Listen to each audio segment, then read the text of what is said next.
ಹರಿ ಓಂ.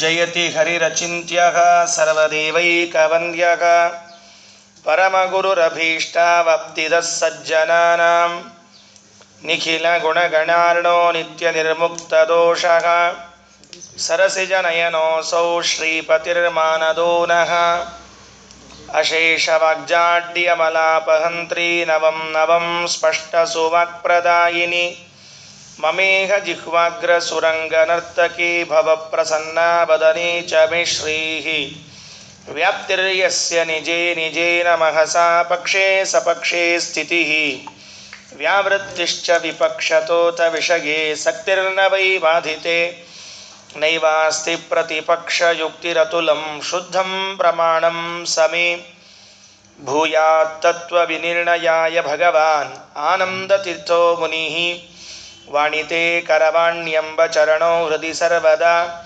ಮದ್ವಾಕ್ಯ ಸರಣಿರ್ಭೂಯಾತ್ ಶ್ರೀಮದಾಚಾರ್ಯ ಭಾವಗ ನಮೋಸ್ತು ತಾತ್ವಿಕಾ ದೇವಾಃ ವಿಷ್ಣುಭಕ್ತಿಪರಾಯಣಾಃ ಧರ್ಮಮಾರ್ಗೇ ಪ್ರೇರಯಂತು ಭವಂತಃ ಸರ್ವಗೇವ ಹಿ ಯಸ್ಯ ವಾಕ್ ಕಾಮಧೇನುರ್ನಃ ಕಾಮಿತಾರ್ಥಾನ್ ಪ್ರಯಚ್ಛತಿ ಸೇವೇತಂ ಜಯ ಯೋಗೀಂದ್ರಂ ಕಾಮಬಾಣಚ್ಛಿದಂ ಸದಾ ಅಸ್ಮದ್ಗುರುಸಮಾರಂಭಾಂ ಟೀಕಾಕೃತ್ಪಾದಮಧ್ಯಗಾಂ ಶ್ರೀಮದಾಚಾರ್ಯಪರ್ಯಂತಾಂ ವಂದೇ ಗುರುಪರಂಪರಾಂ ಪೃಥ್ವೀಮಂಡಲಮಧ್ಯಸ್ಥಾಃ ಪೂರ್ಣಬೋಧಮತಾನುಗಾಃ ವೈಷ್ಣವಾ ವಿಷ್ಣುಹೃದಯಾಃ ತಾನ್ನಮಸ್ಸೇ ಗುರೂನ್ ಮಮ ಆಪಾದಮೌಲಿಪರ್ಯಂತಂ ಗುರುಣಾಮಾಕೃತಿಂ ಸ್ಮರೇತ್ ತೇನ ವಿಘ್ನಾಃ ಪ್ರಣಶ್ಯಂತಿ ಸಿದ್ಧ್ಯಂತಿ ಚ ಮನೋರಥಾಃ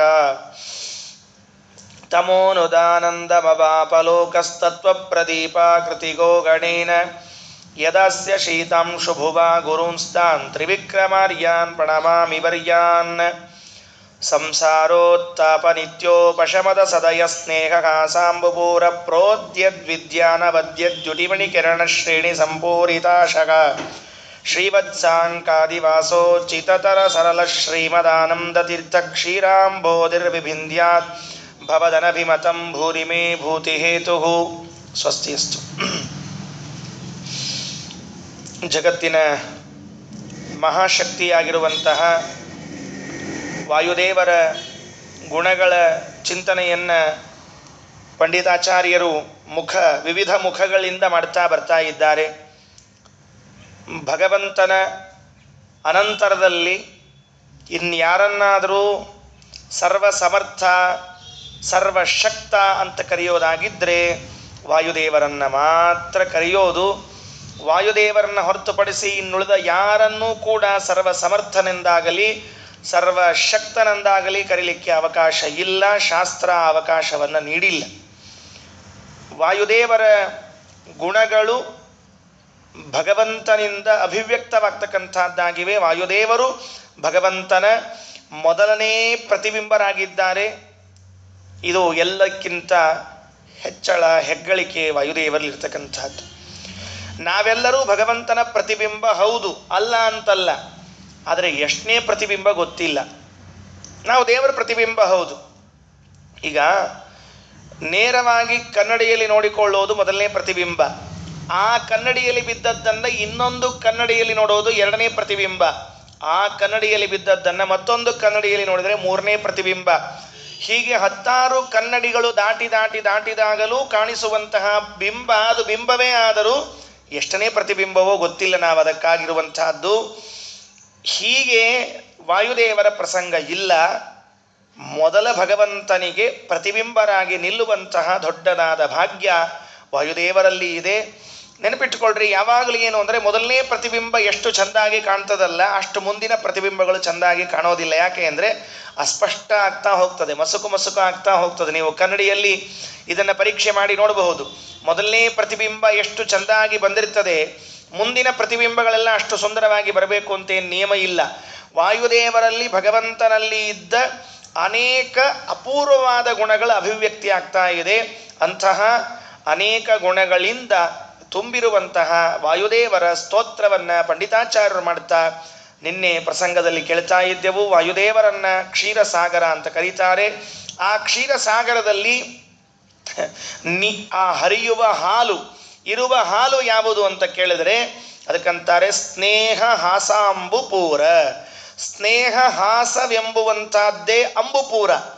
ಸ್ನೇಹದಿಂದ ಹಾಸ, ಪ್ರೇಮದಿಂದ ನಗುವುದು. ನಗುವುದರಲ್ಲೂ ಅನೇಕ ರೀತಿಯಿಂದ ಇದೆ.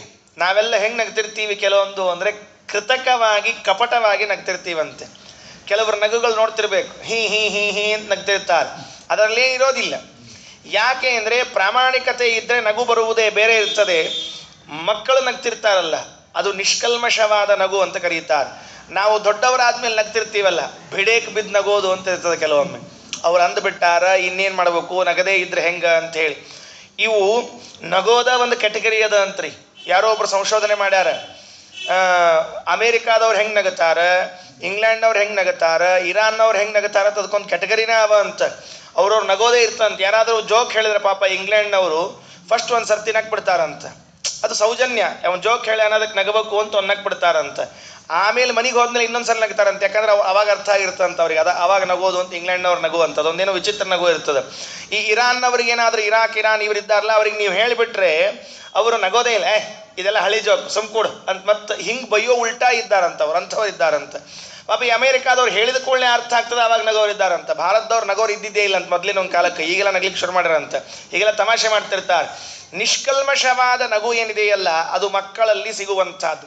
ನಾವೆಲ್ಲ ದೊಡ್ಡವರಾದ ಮೇಲೆ ನಗಲಿಕ್ಕೆ ಪ್ರಾರಂಭ ಮಾಡ್ತೀವಿ. ಇದರಲ್ಲಿ ಕೃತಕತೆ ಸಹಜವಾಗಿ ಬಂದುಬಿಡ್ತದೆ. ಆದರೆ ಆಚಾರ್ಯರ ನಗು ಅದುವೇ ಈ ಕ್ಷೀರಸಾಗರದಲ್ಲಿರುವಂತಹ ಹಾಲು.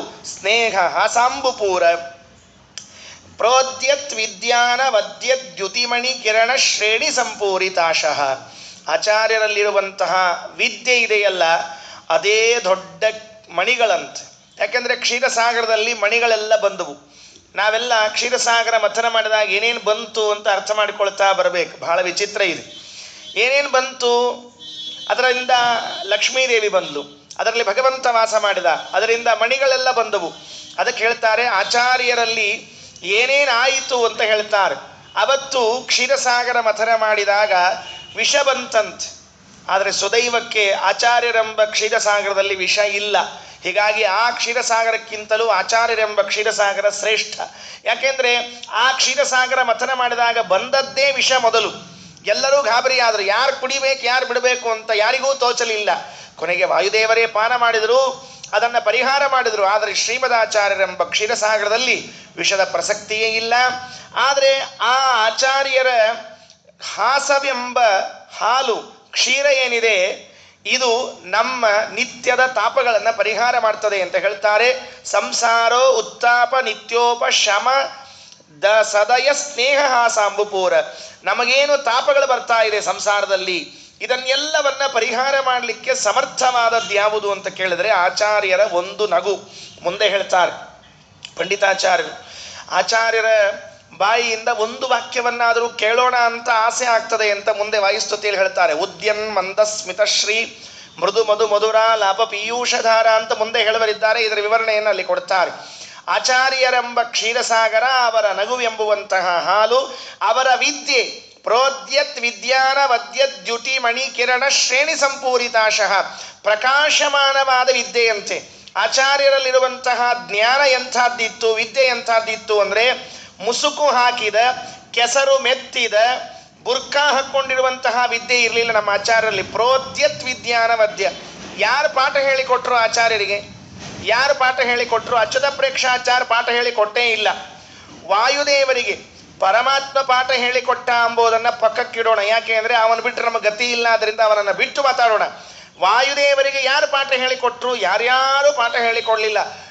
ಇದಕ್ಕೆ ವಿಪರೀತವಾಗಿ ಅಚ್ಯುತ ಪ್ರೇಕ್ಷಾಚಾರ್ಯರಿಗೇನೆ ಆಚಾರ್ಯರು ಪಾಠ ಹೇಳಿಕೊಟ್ಟವು ನಮ್ಮ ಆಚಾರ್ಯ. ಹೀಗಿರುವಾಗ ಅವರ ವಿದ್ಯೆ ಎಲ್ಲೆಲ್ಲೆಲ್ಲೂ ಮುಚ್ಚಿ ಇರುವಂತಹ ವಿದ್ಯೆಯಲ್ಲ, ನಿಷ್ಕಲ್ಮಶವಾದ ಯಾವಾಗಲೂ ಪ್ರಕಾಶಮಾನವಾಗಿರುವಂತಹ ವಿದ್ಯೆ. ಅದನ್ನೇ ಸಮುದ್ರದಲ್ಲಿ ಸಿಗುವಂತಹ ಮಣಿಗಳು ಅಂತ ಕರೀತಾ ಇದ್ದಾರೆ. ಶ್ರೀವತ್ಸಾಂಕಾದಿ ವಾಸ ಉಚಿತ ತರ ಸರಳ. ಪಂಡಿತಾಚಾರ್ಯ ಶಬ್ದ ನೋಡ್ಕೊಳ್ರಿ. ನಮ್ಮ ಆಚಾರ್ಯ ಮಧ್ವಾಚಾರ್ಯ ಹೆಂಗಿದ್ದಾರೆ ಅಂತ ಕೇಳಿದ್ರೆ ಸರಳ ಇದ್ದಾರಂತ. ಹೆಂಗೆ ಹೇಳ್ತಾರೆ ನೋಡ್ರಿ, ನಮ್ಮ ಆಚಾರ್ಯ ಹೆಂಗಿದ್ದಾರೆ ಅಂದರೆ ಸರಳ. ಅವರು ಭಾಳ ಸರಳಿದ್ದಾರಂತ. ಮನುಷ್ಯ ಯಾವಾಗಲೂ ಸರಳಿರ್ಬೇಕ್ರಿ. ಅದು ಈ ಬಿಗುಮಾನ ಬಿಗಿಮಾನ ಇರ್ತಾವಲ್ಲ, ಅವು ಎಂದೂ ಉಪಯೋಗ ಬರೋದಿಲ್ಲ. ಎಷ್ಟು ಸೆಟ್ಕೊಂಡು ನಿಲ್ತಾರೆ ನೋಡ್ರಿ. ಅದಕ್ಕೆ ತಮಾಷೆ ಮಾಡ್ತಿರ್ತಾರೆ, ಸೆಟದ್ ನಿಂತದ್ದಕ್ಕೆ ಕೊಡ್ಲಿ ಹತ್ತಾವಂತ, ಬಾಗಿ ನಿಂತದಕ್ಕೆ ಕೊಡ್ಲಿ ಹತ್ತಂಗಿಲ್ಲ ಅಂತ. ಯಾವಾಗಲೂ ಕಾಡಿನಾಗ ನೋಡ್ಕೊಂಡ್ರೆ ಹೆಂಗಿರ್ತಾವ, ಹಿಂಗೆ ಉದ್ದುದ್ದು ಸೆಟದ್ ನಿಂತಿರ್ತಾವ, ಅವಕ್ಕೆ ಕೊಡ್ಲಿ ಹಚ್ತಾರೆ. ಇವು ಹುಲ್ಲು ಪಲ್ಲೆಲ್ಲ ಹಿಂಗೆ ಬಾಗ್ತಾವ, ಅವಕ್ಕೆ ಕಡ್ಲಿ ಹಚ್ಚಂಗಿಲ್ಲ ಪಡ್ಲಿ ಹಚ್ಚಂಗಿಲ್ಲ, ಹಂಗೆ ಹೋಗ್ತಿರ್ತಾವ. ಹಾಗಾಗಿ ನಾವು ಸರಳ ಇರಬೇಕು. ಶ್ರೀಮದಾಚಾರ್ಯರ ವಿಶೇಷಣವನ್ನು ಹೇಳ್ತಾರೆ, ಶ್ರೀವತ್ಸಾಂಕಾಧಿವಾಸೋ ಚಿತತರ ಸರಳ. ಅದನ್ನು ಸ್ವಲ್ಪ ಚೇಂಜ್ ಮಾಡೋಣ. ಸರಳ ಅಂತಿದ್ದದ್ದು ರಸಲ ಅಂತ ಮಾಡಬೇಕು. ರಸಸ್ಸಾರೋ ವರಶ್ರೇಷ್ಠ ಸರ್ವೇ ಪರ್ಯಾಯವಾಚಕಾಹ. ಆಚಾರ್ಯರು ಐತರೇಯ ಉಪನಿಷತ್ತು ಛಾಂದೋಗ್ಯ ಉಪನಿಷತ್ತಿನ ಭಾಷ್ಯದಲ್ಲಿ ಹೇಳುವಾಗ ಒಂದು ಮಾತಂತಾರೆ, ರಸ ಸಾರ ವರ ಶ್ರೇಷ್ಠ ಈ ಶಬ್ದಗಳು ಪರ್ಯಾಯವಾದ ಶಬ್ದಗಳು ಅಂತ ಕರೀತಾರೆ. ರಸ ಅಂದ್ರೂ ಶ್ರೇಷ್ಠ, ಆಮೇಲೆ ವರ ಅಂದ್ರೂ ಶ್ರೇಷ್ಠ, ಸಾರ ಅಂದ್ರೂ ಶ್ರೇಷ್ಠ.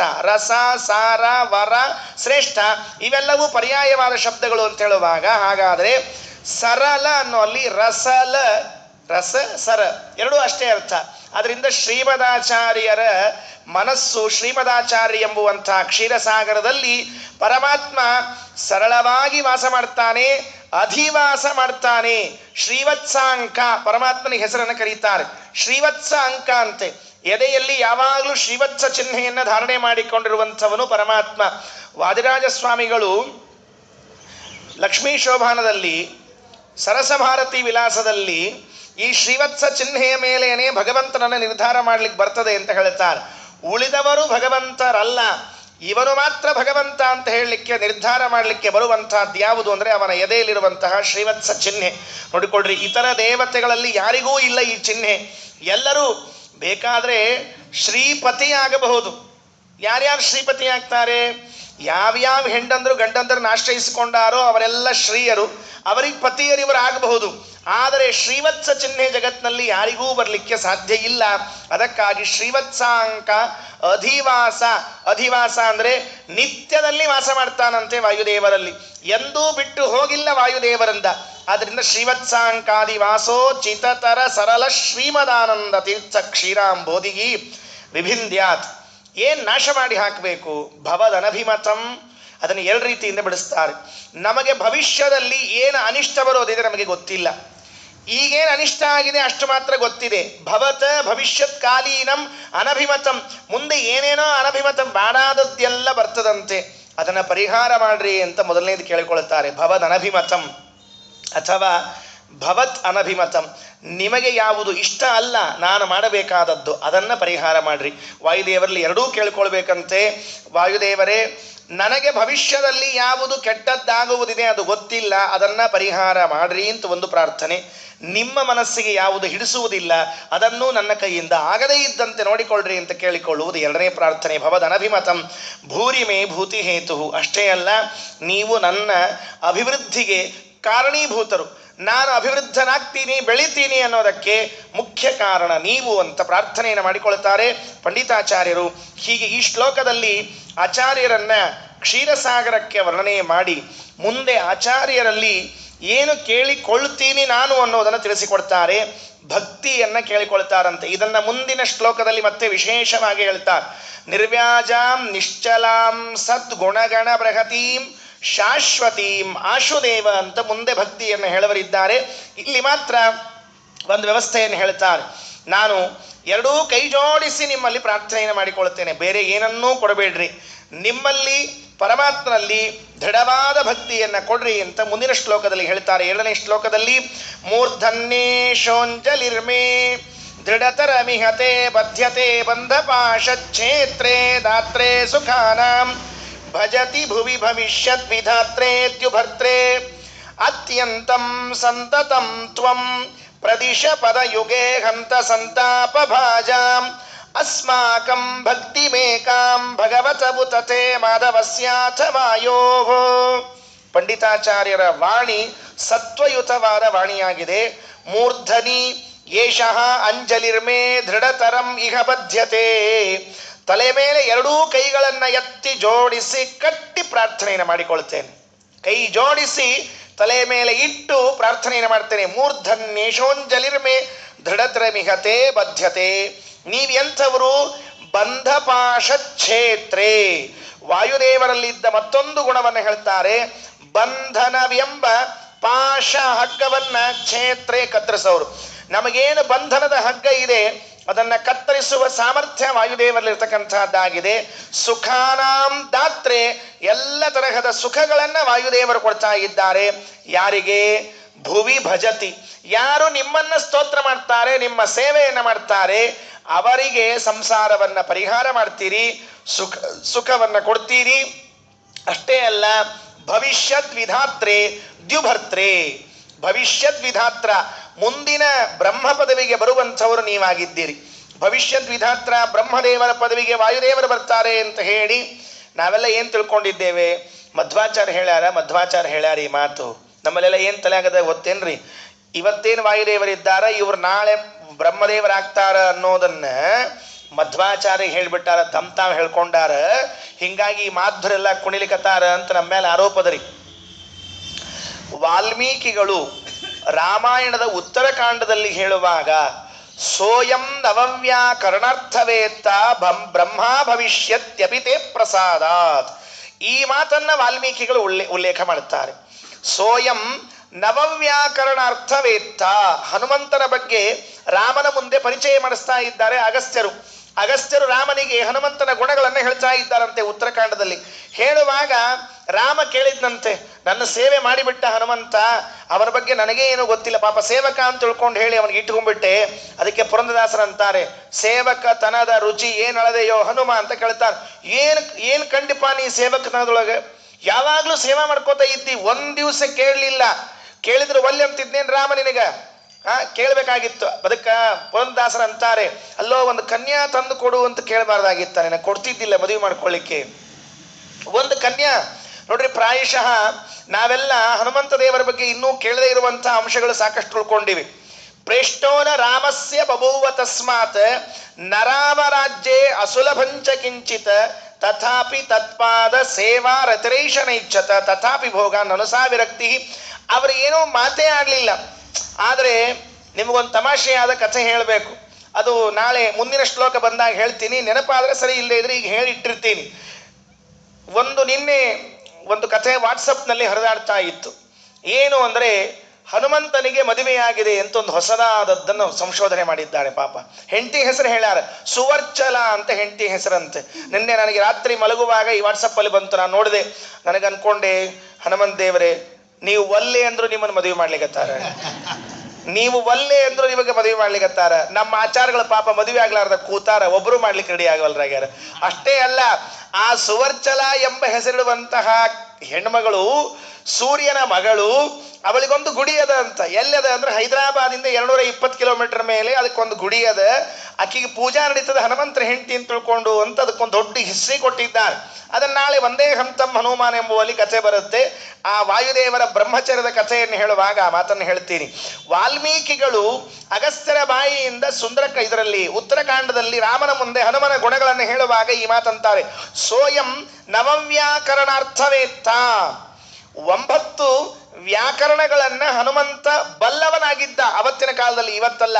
ಹನುಮಂತ ಅಂದ್ರೆ ನಾವು ತಿಳ್ಕೊಂಡದ್ದು ಜಿಗಿಯುವ ಕೋತಿ ಅಂತ ತಿಳಿದುಕೊಂಡಿದ್ರೆ 9 ವ್ಯಾಕರಣಗಳನ್ನ ಫಸ್ಟ್ ಕ್ಲಾಸ್ ಆಗಿ ಅಭ್ಯಾಸ ಮಾಡಿದ್ರಂತೆ. ನಿಮ್ಮಂತೆ ಅಲ್ಲ ವ್ಯಾಕರಣಗಳನ್ನ ಅಭ್ಯಾಸ ಮಾಡಿದ್ದು. ಸೋಯಂ ನವವ್ಯಾಕರಣಾರ್ಥವೇತ್ತ ಬ್ರಹ್ಮ ಭವಿಷ್ಯತಿ ಅಪಿತೇ ಪ್ರಸಾದಾತ್. ಇದು ವಾಲ್ಮೀಕಿಗಳ ಮಾತು. ಬ್ರಹ್ಮ ಭವಿಷ್ಯತಿ, ಮುಂದೆ ಬ್ರಹ್ಮ ಪದವಿಗೆ ಬರ್ತಾರೆ ಈ ಹನುಮಂತ, ತೇ ಪ್ರಸಾದಾತ, ನಿನ್ನ ಅನುಗ್ರಹದಿಂದ ಅಂತ ಹೇಳಿ ವಾಲ್ಮೀಕಿಗಳು ಉಲ್ಲೇಖ ಮಾಡ್ತಾರೆ. ಅಂದ್ರೆ ವಾಯುದೇವರು ಬ್ರಹ್ಮದೇವರಾಗ್ತಾರೆ ಎಂಬುದನ್ನ ಯಾವ ಮಾಧ್ವರೂ ಹೇಳಿದ್ದಲ್ಲ, ವಾಲ್ಮೀಕಿಗಳು ಹೇಳಿರುವಂತಹ ಮಾತು, ಮಧ್ವಾಚಾರ್ಯರು ಹೇಳಿದ ಮಾತಲ್ಲ. ನಮಗೆ ಕಲ್ಪನೆ ತಪ್ಪಾಗಿದೆ. ಇವತ್ತಿಗೂ ಉತ್ತರಕಾಂಡದ ರಾಮಾಯಣದಲ್ಲಿ ಅವಶ್ಯವಾಗಿ ವಾಕ್ಯ ಸಿಗುತ್ತೆ, ನೋಡಿಕೊಳ್ಳಬಹುದು. ವಾಲ್ಮೀಕಿಗಳು ಹೇಳಿದ ರಾಮನ ಕಥೆ ವಿಶ್ವಾಸಕ್ಕೆ ಅರ್ಹ, ಆದರೆ ವಾಯುದೇವರ ಕಥೆಯು ವಿಶ್ವಾಸಕ್ಕೆ ಅರ್ಹ. ರಾಮದೇವರು, ಸೀತೆ, ಲಕ್ಷ್ಮಣ, ಭರತ, ಶತ್ರುಘ್ನ, ದಶರಥರ ಕಥೆಗಳನ್ನು ನೀವು ಪ್ರಾಮಾಣಿಕ ಅಂತ ಒಪ್ಪೋದಾದರೆ, ಹಾಗಾದರೆ ವಾಯುದೇವರು ಮುಂದೆ ಬ್ರಹ್ಮದೇವರಾಗ್ತಾರೆ ಎಂಬುದು ಅಷ್ಟೇ ಪರಮ ಪ್ರಾಮಾಣಿಕವಾಗಿರುವಂತಹದ್ದು. ಅದಕ್ಕೆ ಇಲ್ಲಿ ಪಂಡಿತಾಚಾರ್ಯರಂತಾರೆ, ಭವಿಷ್ಯದ್ ವಿಧಾತ್ರೆ, ಮುಂದಿನ ಪದವಿಗೆ, ಮುಂದಿನ ಬಾರಿ ನೀವು ಬ್ರಹ್ಮ ಪದವಿಗೆ ಬರ್ತೀರಿ. ಯಾಕೆ ಕೊಟ್ರು ನಿಮಗೆ ಅಂತ ಪ್ರಶ್ನೆ. ಯಾಕೆ ಕೊಟ್ರು? ಬ್ರಹ್ಮ ಪದವಿಯನ್ನ ಭಗವಂತ ನಿಮಗೆ ಯಾತಕ್ಕಾಗಿ ಕೊಟ್ಟ? ಎಷ್ಟು ಕಥೆಗಳನ್ನು ಹೇಳ್ತದೆ ಶಾಸ್ತ್ರ. ಒಂದು ಸೇವಾ ಮಾಡಿದ್ದಕ್ಕೆ ಪರಮಾತ್ಮ ಅನ್ನಂತ, ಒಂದು ಸೇವಾ ಮಾಡಿದ್ದಕ್ಕೆ ತಗೋಪ ಕೊಟ್ಟು ಬಿಟ್ಟೆ ಅಂತ ಹೇಳಿದ್ರಂತೆ. ಮುಂದೆ ಆ ಶ್ಲೋಕದಲ್ಲಿ ಬರ್ತದೆ.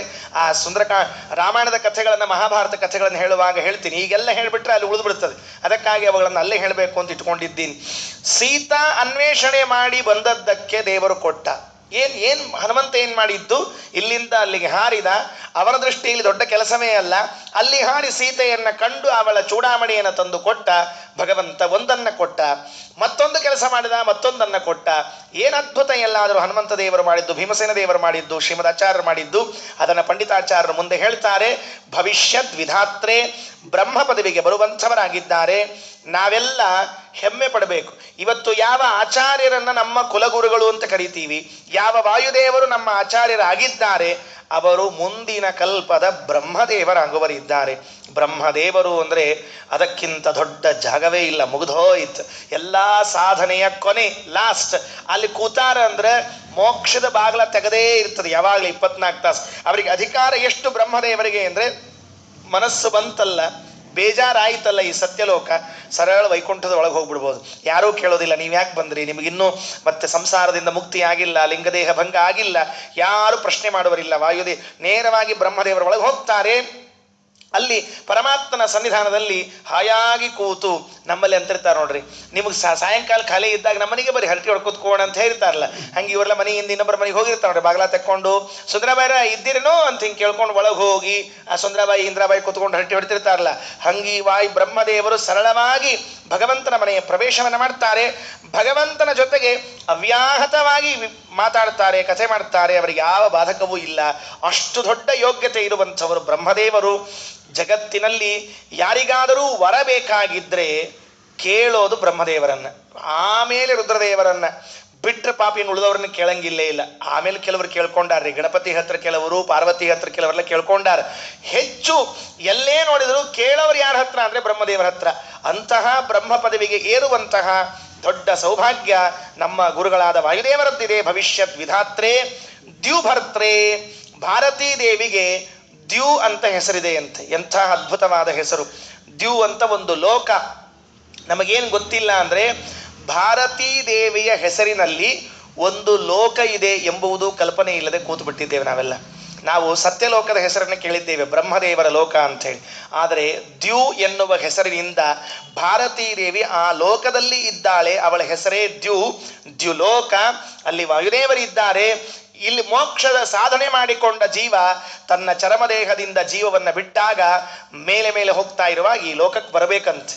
ಆ ದ್ಯುಲೋಕಕ್ಕೆ ಬಂದಾಗ ವಾಯುದೇವರು ಕರ್ಕೊಂಡು ಬಾ, ಆಯ್ತಾ ಸಾಧನೆ ಬಾ ಅಂತ ಹೇಳಿ ಕರೆದುಕೊಂಡು ಹೋಗಿ ಪರಮಾತ್ಮನ ಮುಂದೆ ನಿಲ್ಲಿಸಿ ರೆಕಮೆಂಡ್ ಮಾಡಿ ಆಮೇಲೆ ನಮ್ಮನ್ನು ಕಳಿಸ್ತಾರಂತೆ. ಎಲ್ಲ ದೊಡ್ಡ ಪ್ರಕ್ರಿಯೆ ಅದು. ಅದನ್ನು ಬ್ರಹ್ಮಸೂತ್ರ ಭಾಷ್ಯದಲ್ಲಿ ಈ ಮಾತುಗಳನ್ನೆಲ್ಲ ಆಚಾರ್ಯ ತಿಳಿಸಿಕೊಡ್ತಾರೆ. ದ್ಯುಭರ್ತ್ರೆ ಅತ್ಯಂತಂ ಸಂತತಂ ತ್ವಂ ಪ್ರದಿಶ ಪದಯುಗೆ. ನಿಮ್ಮ ಪಾದಗಳಲ್ಲಿ ವಾಯೋಹೋ ಮಾಧವಸ್ಯ, ವಾಯುದೇವರೇ ನಿಮ್ಮ ಪಾದಗಳಲ್ಲಾಗಬಹುದು ಅಥವಾ ಭಗವಂತನ ಪಾದಗಳಲ್ಲಾಗಬಹುದು, ನಮಗೆ ಶ್ರೇಷ್ಠವಾದ ಭಕ್ತಿಯನ್ನು ಕೊಡ್ರಿ. ಯಾಕೆ? ಸಂತಾಪ ಭಾಜಾಂ ಅಸ್ಮಾಕಂ, ಅಸ್ಮಾಕಂ ಸಂತಾಪ ಭಾಜಾಂ. ಎಷ್ಟು ತಾಪಗಳಿವೆ ಅಂತಂದರೆ ಹೇಳಿಕೊಳ್ಳಿಕ್ಕೆ ಬರಲಾರದಷ್ಟು ತಾಪಗಳಿವೆ. ನಾವೆಲ್ಲ ಹೀಗಿದ್ದೀವಲ್ಲ, ನಿಜವಾಗಿಯೂ ನೋಡಿದ್ರೆ ಹೇಗಿದ್ದೀವಿ ಅಂದರೆ, ನಮ್ಮನ್ನು ನೋಡಿದ್ರೆ ಪಕ್ಕದವರೆಲ್ಲ ಅಸೂಯೆ ಪಟ್ಕೋಬೇಕು, ಹೊಟ್ಟೆ ಕಿಚ್ಚಾಗ್ಬೇಕು. ಎಷ್ಟು ಆರಾಮಿದ್ದಾರ್ರಿ ಅವರು, ಅವ್ರಿಗೇನಾಗೆ ದಾಡಿ, ಎಷ್ಟು ಚಲೋ ಇದ್ದಾರೆ ನೋಡ್ರಿ. ಮಕ್ಕಳಿಬ್ಬರು ದುಡಿತಾರೆ, ಅಮೇರಿಕದಾಗಿದ್ದಾರೆ, ಗಂಡ ಹೆಂಡತಿ ಇಬ್ಬರೇ ಇದ್ದಾರೆ, ದಿವಸ ಕಾರಣ ಗಡ್ಡಾಡ್ತಾರೆ. ಹೌದಪ್ಪ, ನಿನಗೆ ಗೊತ್ತದ ಬಿಸಿ, ನಮಗೇನು ಅಂತ ನಮಗೆ ಗೊತ್ತದ, ನಿನಗೇನು ಗೊತ್ತಾಗಬೇಕು? ಎಲ್ಲರ ಅವರಿಬ್ರು ಅಲ್ಲಿದ್ದಾರೆ, ಇವರಿಬ್ರು ಇಲ್ಲಿದ್ದಾರೆ, ಇವರು ಆರಾಮಿದ್ದಾರೆ. ಆ ನೋವು ನಮಗೆ ಗೊತ್ತದ, ಉಳಿದವ್ರಿಗೆ ಗೊತ್ತಾಗಂಗಿಲ್ಲ. ಅಸ್ಮಾಕಂ ಸಂತಾಪ ಭಾಜಾಂ. ಒಬ್ಬರಿಗೆ ಒಂದೊಂದೊಂದೊಂದು ತಾಪಗಳು, ಎಲ್ಲರಿಗೂ ಒಂದೇ ತರಹದ ತಾಪ ಇಲ್ಲ. ಒಬ್ಬರಿಗೊಂದು ತಾಪ ಇದ್ದರೆ ಇನ್ನೊಬ್ಬರಿಗೆ ಇನ್ನೊಂದು ತಾಪ. ಹಾಗಾಗಿ ನಮ್ಮಂತಹ ತಾಪವುಳ್ಳಂತಹ ಜನರಿಗೆ ಆ ತಾಪದ ಪರಿಹಾರ ಆಗಬೇಕು. ಅದಕ್ಕಾಗಿ ನಿಮ್ಮ ಪಾದಗಳಲ್ಲಿ, ವಾಯುದೇವ ಭಗವಂತನ ಪಾದಗಳಲ್ಲಿ ಭಕ್ತಿಯನ್ನು ಕೊಡ್ರಿ. ನಾನು ಇನ್ಯಾವುದನ್ನು ಕೇಳುವುದಿಲ್ಲ, ಕೈ ಜೋಡಿಸಿ ಕೇಳಿಕೊಳ್ತೇನೆ. ಕೈ ಜೋಡಿಸುವ ಹಂತ ಯಾವಾಗ ಬರ್ತದೆ? ಲಾಸ್ಟ್. ಎಲ್ಲ ಮುಗೀತು ಅಂದ್ರೆ ಕೈ ಜೋಡಿಸೋದು. ಅಲ್ಲಿ ತನಕ ಮೊದಲೆಲ್ಲ ಏನೋ ಬಾಯಲ್ಲಿ ಮಾತಾಡ್ತಿರ್ತೀವಿ, ಕೈ ಸೊನ್ನೆ ಮಾಡ್ತಿರ್ತೀವಿ, ಕಾಲು ಸೊನ್ನೆ ಮಾಡ್ತೀವಿ, ಎಲ್ಲ ಮುಗೀತು. ಕೊನೆಗೆ ಇನ್ನು ನಮ್ಮ ಕೈ ಮೀರಿತು ಅಂದ್ಕೊಳ್ಳಿ ಕೈ ಮುಗಿತೀವಿ. ಬಿಟ್ಬಿಡ್ರಪ್ಪ, ನಮ್ಮನ್ನು ಏನರ ಮಾಡಿಬಿಡ್ರಿ ಅಂತ. ಹಾಗೆ ಪಂಡಿತಾಚಾರ್ಯರಂತಾರೆ, ತಲೆ ಮೇಲೆ ಕೈ ಜೋಡಿಸಿ ಕೇಳಿಕೊಳ್ತೇನೆ, ಭಕ್ತಿಯನ್ನು ಮಾತ್ರ ಕೊಡ್ರಿ ಅಂತ ಹೇಳ್ತಾರೆ. ಇದಾದ ಮೇಲೆ ಮುಂದಿನ ಪದ್ಯದಲ್ಲಿ ಪಂಡಿತಾಚಾರ್ಯರು ಒಂದು ವಿಚಿತ್ರವಾದ ಪದ್ಯ ರೀ. ಇದನ್ನು ಹೇಳೋದಕ್ಕೆ ತಿಳ್ಕೋದೆ ಜಾಸ್ತಿ, ಹೇಳೋಕ್ಕಿಂತ ಆಚಾರ್ಯರ ಹುಬ್ಬಿದೆ ಅಂತ, ಶ್ರೀಮದಾಚಾರ್ಯರ ಹುಬ್ಬು. ಆ ಹುಬ್ಬು ಹಾರಿಸಿದರೆ ಏನಾಗತ್ತೆ ಅನ್ನೋದನ್ನು ಒಂದು ಇಡೀ ಶ್ಲೋಕದಲ್ಲಿ ಬರೀತಾರೆ. ಸಾಭ್ರೋಷ್ಣಾಭೀಷು ಶುಭ್ರ ಪ್ರಭಯಮಭಯ ನಭೋ ಭೂರಿ ಭೂವೃದ್ವಿಭೂತಿ ಭ್ರಾಜಿಷ್ಣುರ್ಭೂರ್ಭೂಣಾಂ ಭವನಮಪಿ ವಿಭೋ ಭೇದಿ ಬಭ್ರೇ ಬಭೂವೆ ಯೇನ ಭ್ರೂ ವಿಭ್ರಮಸ್ತೆ ಭ್ರಮಯತು ಸುಭೃಶಂ ಬಭ್ರುವದ್ದುರ್ಭೃತಾಶಾನ್ ಭ್ರಾಂತಿರ್ಭೇದಾವಭಾಸಸ್ಪಿತಿ ಭಯಮಭಿಭೂರ್ಭೋಕ್ಷತೋ ಮಾಯಿ ಭಿಕ್ಷೂನ್. ಪರೀಕ್ಷೆ ಕೇಳ್ತಿದ್ರಂತೆ ಹಿಂದಕ್ಕೆ, ವಾಯುಸ್ತುತಿ ಪರೀಕ್ಷಾ. ಈ ಶ್ಲೋಕ ಕೇಳ್ಬೇಕಂತ. ವಾಯುಸ್ತುತಿಯೊಳಗೆ ಕೆಲವು ಶ್ಲೋಕ ಬರಿ, ಅವನ ಪರೀಕ್ಷಾ ಕೇಳಿದ್ರೆ ಹೇಳಲಿಕ್ಕೆ ಬರಂಗಿಲ್ರಿ, ತಪ್ಪೇ ಹೇಳೋದು ಗ್ಯಾರಂಟಿ. ಅದ್ರೊಳಗೆ ಇದೊಂದು ಶ್ಲೋಕ. ಇದನ್ನ ಅಂದ್ರ ಸಾಕ್ರಿ, ಅರ್ಥ ಹೇಳೋದು ದೂರ ಉಳಿತು. ಇದನ್ನ ಅಂದ್ಬಿಟ್ರೆ ಕರೆಕ್ಟಾಗಿ ಅವಂಗ ಫಸ್ಟ್ ರ್ಯಾಂಕ್. ಅದು ಹಂಗೆ ಲೆಕ್ಕ ವ್ಯವಸ್ಥೆ ಇಟ್ಟಿದ್ರಂತೆ. ಏನಿದೆ ಇದರಲ್ಲಿ? ಆಚಾರ್ಯರ ಹುಬ್ಬಿನ ನೋಟ. ಆಚಾರ್ಯರು ಕಣ್ಣು ಹಾರಿಸಿದ್ರೆ ಏನಾಗತ್ತೆ ಅನ್ನೋದನ್ನು ಕೇಳ್ತಾರೆ. ಏನ ಭ್ರೂ ವಿಭ್ರಮಸ್ತೆ, ಏನ ಭ್ರೂ ವಿಭ್ರಮ. ವಾಯುದೇವರೇ, ನಿಮ್ಮ ಹುಬ್ಬಿನ ಹಾರಾಟದ ಸಾಮರ್ಥ್ಯ ಎಷ್ಟಿದೆ ಗೊತ್ತೇ? ಸಾಭ್ರೋಷ್ಣಾಭೀಷು ಶುಭ್ರ ಪ್ರಭಂ ಅಭಯ ನಭಃ ಭೂರಿ ಭೂವೃತ್ ವಿಭೂತಿ ಭ್ರಾಜಿಷ್ಣು ಭೂರುಭೂಣಾಂ ಭವನಂ ಅಪಿ ವಿಭೋ ಅಭೇದಿ ಬಭ್ರೆ ಬಭೂವೆ. ಏನು ಶಬ್ದಗಳ್ರಿ ಎಲ್ಲಾದರೂ, ಎಲ್ಲಿಂದ ಜೋಡಿಸಿದ್ದಾರೋ ಏನು ಶಬ್ದಗಳು! ಭ ಭ ಭ ಭ ಗಾಬರಿ ಆಗ್ಬಿಡ್ಬೇಕು. ಖರೇ ಪಂಡಿತ ಆದರೆ ಈ ಶ್ಲೋಕಗಳನ್ನು ಅರ್ಥ ಮಾಡಿಕೊಂಡು ಹೇಳಬೇಕು. ಏನಂತಾರೆ ನೋಡ್ಕೊಳ್ರಿ. ಸಾಭ್ರ ಉಷ್ಣಾಭೀಷು ಶುಭ್ರ ಪ್ರಭಾ. ಏನ್ರಿ ಇದು, ಎಷ್ಟು ಸರಳವಾಗಿ ಜೋಡಿಸಿಬಿಡ್ತಾರೆ ಪಂಡಿತಾಚಾರ್ಯರು. ಅವ್ರೇನು ಹೇಳ್ಬೇಕಾಗ್ಯದ? ಸ್ವಾಮಿ, ನೀವೊಂದು ಸರ್ತಿ ಹೀಗೆ ಹುಬ್ಬನ್ನು ಮೇಲೆ ಹಾರಿಸಿ ತೆಳಗೆ ಬಿಟ್ರಿ, ನಿಮಗೆ ಸರಳ ಕೆಲಸ. ನಮ್ಮ ಪರಿಸ್ಥಿತಿ ಏನು ಅಂತ ಕೇಳ್ತಾರೆ. ನಿಮಗೆ ಸರಳ ಕೆಲಸ, ನಮ್ಮ ಪರಿಸ್ಥಿತಿ ಏನು? ಸಾಭ್ರ, ಅಭ್ರ ಅಂದರೆ ಮೋಡ, ಸಾಭ್ರ ಅಂದರೆ ಮೋಡದಿಂದ ಕೂಡಿದ್ದು. ಉಷ್ಣಾಭೀಷು ಅಂದರೆ ಬಿಸಿ ಬಿಸಿ ಬಿಸಿ ಕಿರಣಗಳಂತೆ. ಉಷ್ಣಾಭೀಷು ಬಿಸಿ ಕಿರಣಗಳು ಯಾರಿಗವ? ಸೂರ್ಯ. ಸಾಭ್ರ ಉಷ್ಣಾಭೀಷು ಶುಭ್ರ ಪ್ರಭಾ, ಬೆಳ್ಳಗಿನ ಕಾಂತಿ ಯಾರದೆ? ಚಂದ್ರನಿಗಿದೆ. ಸಾಭ್ರ ಉಷ್ಣಾಭೀಷು ಶುಭ್ರ ಪ್ರಭಾ, ಮೋಡ, ಸೂರ್ಯ, ಚಂದ್ರ. ಅರ್ಥನೇ ಗೊತ್ತಿಲ್ಲ, ಉದ್ದಕ್ಕೆ ಹೇಳ್ತಿರ್ತೀವಿ ಎಲ್ಲ. ನೋಡ್ರಿ ಎಷ್ಟು ಸರಳ ಇದೆ, ಎಷ್ಟು ಚೆನ್ನಾಗಿದೆ. ಸಾಭ್ರೋಷ್ಣಾಭೀಷು ಶುಭ್ರ ಪ್ರಭಂ ಅಭಯ ನಭೋ. ಅಭಯ ಅಂತ ವಾಯುದೇವರಿಗೆ ಹೆಸರು. ಯಾವ ಕಾರಣದಲ್ಲೂ ಭಯ ಇಲ್ಲ ನಿಮಗೆ. ಆಮೇಲೆ ನಭಃ ಅಂದರೆ ಆಕಾಶ. ಭೂರಿ ಭೂಭೃತ, ದೊಡ್ಡ ದೊಡ್ಡದಾದ ಪರ್ವತಗಳೆಲ್ಲ. ವಿಭ್ರಾಜಿಷ್ಣು, ಅವುಗಳಿಂದ ಶೋಭಾಯಮಾನವಾದ. ರುಭೂಣಾಂ ಭೂಹು, ದೇವತೆಗಳ ಮನೆ. ತಾತ್ಪರ್ಯ ಅರ್ಥ ಆಯ್ತಲ್ಲ. ಸಮಗ್ರವಾದ ಪ್ರಪಂಚ, ದೇವತೆಗಳ ಮನೆಯಿಂದ ಹಿಡಿದುಕೊಂಡು ಯಾವ ಯಾವ ಸಂಪತ್ತಿದೆ, ಆಕಾಶ ಗೋಲಕ ಇರಬಹುದು, ಖಗೋಳ ಇರಬಹುದು, ಭೂಗೋಳ ಇರಬಹುದು, ಎಲ್ಲವೂ ಕೂಡ ಏನಾಗತ್ತೆ? ನಿಮ್ಮ ಒಂದು ಬಾರಿಯ ಹುಬ್ಬನ್ನು ಹಾರಿಸಿದ್ರೆ ಅಭೇದಿ ಬಭ್ರೆ ಬಭೂವೆ, ನಾಶ ಮಾಡಿ ಹಾಕ್ತದಂತೆ. ಒಂದ್ಸರ್ತಿ ವಾಯುದೇವರು ಹುಬ್ಬು ಹಾರಿಸಿ ತೆಳಗಿದ್ರೆ ಎಲ್ಲ ದೇವತೆಗಳ ಮನೆಗಳು ಪುಡಿ ಪುಡಿ ಪುಡಿಯಾಗಿ ತೆಳಗೆ ಬಿದ್ದು ಹೋಗ್ತಾವಂತೆ. ಏನಿಲ್ಲ. ಯಾಕೆ ಹೆದರ್ಕೋತಾರೆ ಎಲ್ಲ ದೇವತೆಗಳು? ವಾಯುದೇವರನ್ನ ಕಂಡ್ರೆ ಅರ್ಥ ಮಾಡಿಕೊಳ್ಳ್ರಿ. ಗುಣಕ್ಕಾಗಿ ಗೌರವ ಕೊಡೋದು ಬೇರೆ, ಅವರ ಸಾಮರ್ಥ್ಯವನ್ನು ನೋಡಿ ಹೆದರ್ಕೊಳ್ಳೋದು ಮತ್ತೊಂದು ಬೇರೆ. ಒಂದು ಬಾರಿ ವಾಯುದೇವರು ಹುಬ್ಬನ್ನು ಹಾರಿಸಿದ್ರೆ ಅಭೇದಿ, ಎಲ್ಲ ಪುಡಿ ಪುಡಿ ಆಯಿತು. ಬೇಡ, ನಾಶ ಮಾಡೋದು ಬೇಡ ಅಂತ ಅಪೇಕ್ಷೆ ಇದ್ರೆ ಮತ್ತೊಂದು ಬಾರಿ ಹುಬ್ಬು ಹಾರಿಸಿದ್ರೆ ಬಭ್ರೇ ನಿಂತ್ಕೊಳ್ತಂತೆ, ಏನಾಗಲಿಲ್ಲ. ಬಭೂವ, ಮತ್ತೊಂದು ಬಾರಿ ಹುಬ್ಬು ಹಾರಿಸಿದ್ರೆ ಹೊಸದಾಗಿ ಎಲ್ಲ ಮನೆಗಳು ನಿರ್ಮಾಣ ಆದವಂತೆ. ದೇವತೆಗಳ ಲೋಕ, ಆಕಾಶದಲ್ಲಿರ್ತಕ್ಕಂಥದ್ದು ಎಲ್ಲವೂ ನಿರ್ಮಾಣ ಆದವಂತೆ. ಇವತ್ತೇನು ನಾವು ಆಕಾಶವನ್ನು ನೋಡ್ತೀವಿ, ಇವತ್ತೇನು ಸೂರ್ಯನನ್ನು ನೋಡ್ತೀವಿ, ಚಂದ್ರನ ನೋಡ್ತೀವಿ, ಇವರೆಲ್ಲರೂ ವಾಯುದೇವರ ಲೆಕ್ಕದಲ್ಲಿ ಎಷ್ಟು ಅಂದರೆ ಹುಬ್ಬು ಹಾರಿಸಿದ್ರೆ ಇವರ ಕೆಲಸ ಎಲ್ಲ ಖಲಾಸ್. ಮರದಿವಸ ಕೆಲಸಕ್ಕೆ ಬರೋದಿಲ್ಲ. ಎಲ್ಲರೂ ರಿಟೈರ್ಮೆಂಟ್ ತಗೊಂಡು, ಪೆನ್ಷನ್ ತಗೊಂಡು, VRS ತಗೊಂಡು ಸರಳ ಮನೆಯೊಳಗೆ, ಎಲ್ಲಿ ಮನಿನೇ ಇಲ್ಲ, ಮನಿನೂ ಹೋಗ್ಬಿಟ್ಟದ, ಎಲ್ಲರೂ ಹೋಗ್ಬಿಟ್ಟಿರ್ತಾರೆ, ಏನೇನೇನೇನಿಲ್ಲ. ಸಾಭ್ರೋಷ್ಣಾಭೀಷು ಶುಭ್ರ ಪ್ರಭಮ ಭಯ ನಭೋ ಭೂರಿ ಭೂವೃದ್ವಿಭೂತಿ ಭ್ರಾಜಿಷ್ಣುರ್ಭೂರ್ಭೂಣಾಂ ಭವನಮಪಿ ವಿಭೋ ಭೇದಿ ಬಭ್ರೇ ಬಭೂವೆ ಯೇನ ಭ್ರೂ ವಿಭ್ರಮಸ್ತೆ. ಭ್ರೂ ವಿಭ್ರಮ ತೇ, ನಿಮ್ಮ ಹುಬ್ಬು ಹಾರಿಸುವಿಕೆ ಇದೆಯಲ್ಲಪ್ಪ, ಇದು ಭ್ರಮಯತು ಸುಭೃಶಂ. ಇನ್ನ ಕೆಲವರು ಇದ್ದಾರೆ, ಅವರನ್ನೆಲ್ಲ ತಿರುಗಿಸ್ಬೇಕಂತೆ, ಅವರಿಗೆಲ್ಲ ಭ್ರಾಂತಿಯನ್ನ ತಂದುಕೊಡ್ಬೇಕಂತೆ. ಯಾರಿಗಪ್ಪ? ಬಭ್ರುವತ ದುರ್ಭೃತಾಶಾನ್, ಬೆಕ್ಕಿನಂತೆ ಮೋಸಗಾರರಾಗಿ ಇದ್ದಾರಲ್ಲ ಅವರನ್ನ. ಯಾರವರು? ಭ್ರಾಂತಿ ಭೇದಾವಭಾಸ ಇತಿ ಭಯಂ ಅಭಿಭೂಹು ಭೋಕ್ಷತಃ ಮೈ ಭಿಕ್ಷೋನ್. ಯಾರು ಮಾಯಾವಾದವನ್ನ ತಮ್ಮ ಸಿದ್ಧಾಂತ ಅಂತ ಇಟ್ಕೊಂಡಿದ್ದಾರೆ, ಇದರ ಬಗ್ಗೆ ಸಾಕಷ್ಟು ಚರ್ಚೆಗಳಿದೆ, ಅದನ್ನ ಪ್ರವಚನದಲ್ಲಿ ಹೇಳಲಿಕ್ಕೆ ಸಾಧ್ಯ ಇಲ್ಲ, ಅದಕ್ಕಾಗಿ ಸುಮ್ಮನೆ ಇದ್ದೇನೆ. ಭ್ರಾಂತಿ ಭೇದಾವಭಾಸ ಎಷ್ಟು ಚೆನ್ನಾಗಿ ಪ್ರತಿಪಾದನೆ ಮಾಡ್ತಾರೆ ಶಂಕರಾಚಾರ್ಯರು ಅಂದರೆ, ನಿಮಗೇನು ಭೇದ ಕಾಣಿಸ್ತಾ ಇದೆ, ನಾನು ನೀನು ಬೇರೆ, ಅವರು ನೀವು ಬೇರೆ, ಈ ಎಲ್ಲ ಭೇದಗಳು ಭ್ರಾಂತಿ ಅಂದರೆ ಕಲ್ಪಿತ. ವಸ್ತುಸ್ಥಿತಿ ಭೇದವೇ ಇಲ್ಲ, ಇಲ್ಲವೇ ಇಲ್ಲ. ಎಲ್ಲಿದೆ ಭೇದ? ಜಗತ್ತಿನಲ್ಲಿ ಯಾವ ಭೇದವೂ ಇಲ್ಲ, ಎಲ್ಲವೂ ಒಂದೇ ಅಂತ ಹೇಳಿ ತಮ್ಮ ಇಡಿಯಾದ ಸಿದ್ಧಾಂತವನ್ನು ನಿಲ್ಲಿಸಿದ್ದಾರೆ ಶಂಕರಾಚಾರ್ಯರು. ಭ್ರಾಂತಿ ಭೇದಾವಭಾಸ ಮಾಯಿ ಭಿಕ್ಷೂನ್. ಇದನ್ನ ಪ್ರತಿಪಾದನೆ ಮಾಡುವಂತಹ ಮಾಯಾವಾದಿಗಳೆಂಬ ಮಾಯಾವಾದಿ ಸನ್ಯಾಸಿಗಳೇನಿದ್ದಾರೆ ಅವರನ್ನೆಲ್ಲ ಭ್ರಮೆಗೆ ಹಾಕ್ರಿ. ಅವರೇನು ಭ್ರಮೆ ಅಂದಿದ್ದಾರೆ ಜಗತ್ತನ್ನ, ಅಲ್ಲಿಂದ ನೀವು ಭ್ರಮೆಯನ್ನು ಓಡಿಸಿದ್ದೀರಿ. ಈಗ ಆ ಭ್ರಮೆ ಎಲ್ಲಿ ಹೋಗಬೇಕಾಗಿದ್ರೆ ಅಂತ ಕೇಳಿದ್ರೆ ಮಾಯಾವಾದಿಗಳ ಬುದ್ಧಿಯಲ್ಲಿ ಹೋಗಿ ಕೂತ್ಕೊಳ್ಳಿ, ಅವರೆಲ್ಲ ಭ್ರಾಂತಿಗೆ ಒಳಗಾಗಲಿ, ಅವರಿಗೆ ಅಂಧಂತಮಸ್ಸಾಗಲಿ ಅಂತ ಪ್ರಾರ್ಥನೆ ಮಾಡಿಕೊಳ್ತಾರೆ ಪಂಡಿತಾಚಾರ್ಯರು. ಒಂದು ಕಾಲದಲ್ಲಿ ಪಂಡಿತಾಚಾರ್ಯರು ಅದ್ವೈತ ಶ್ರೇಷ್ಠ ಪಂಡಿತರು, ನೆನಪಿಟ್ಟುಕೊಳ್ರಿ, ಭಾರೀ ದೊಡ್ಡ ವಿದ್ವಾಂಸರು. ಅವರಂಥ ದೊಡ್ಡ ವಿದ್ವಾಂಸರು ಅದ್ವೈತದಲ್ಲಿ ಇನ್ನೊಬ್ಬರು ಇದ್ದಿದ್ದಿಲ್ಲ ಅವತ್ತಿನ ಕಾಲದಲ್ಲಿ ಈ ದಕ್ಷಿಣ ಪ್ರಾಂತದಲ್ಲಿ. ಅಂತಹ ಶ್ರೇಷ್ಠ ವಿದ್ವಾಂಸರಾದ ಪಂಡಿತಾಚಾರ್ಯರು ಆಚಾರ್ಯರ ಸನಿಹಕ್ಕೆ ಬಂದು ಆಚಾರ್ಯರ ಶಿಷ್ಯತ್ವವನ್ನು ವಹಿಸಿದ ಮೇಲೆ ಹೇಳ್ತಾರೆ, ಭ್ರಾಂತಿ ಭೇದಾವಭಾಸ.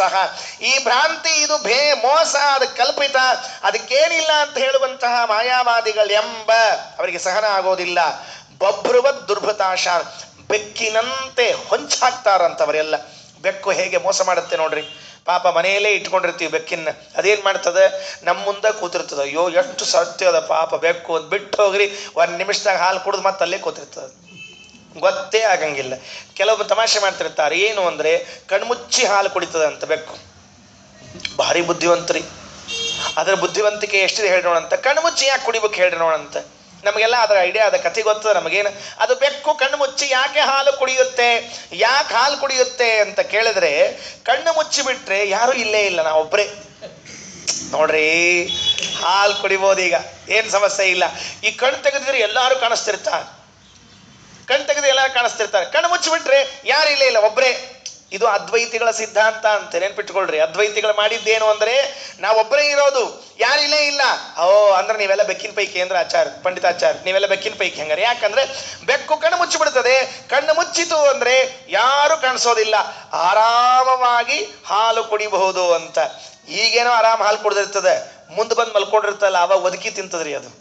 ಯಾಕಂದ್ರೆ ಹಾಲು ಕುಡಿದಕ್ಕೆ ಯಜಮಾನ ಸುಂಬಿಡ್ತಾನೆ, ನಮ್ಮ ಜಾಡ್ಸ್ ಒದ್ದ ಕೈ ಬಿಡ್ತಾನೆ.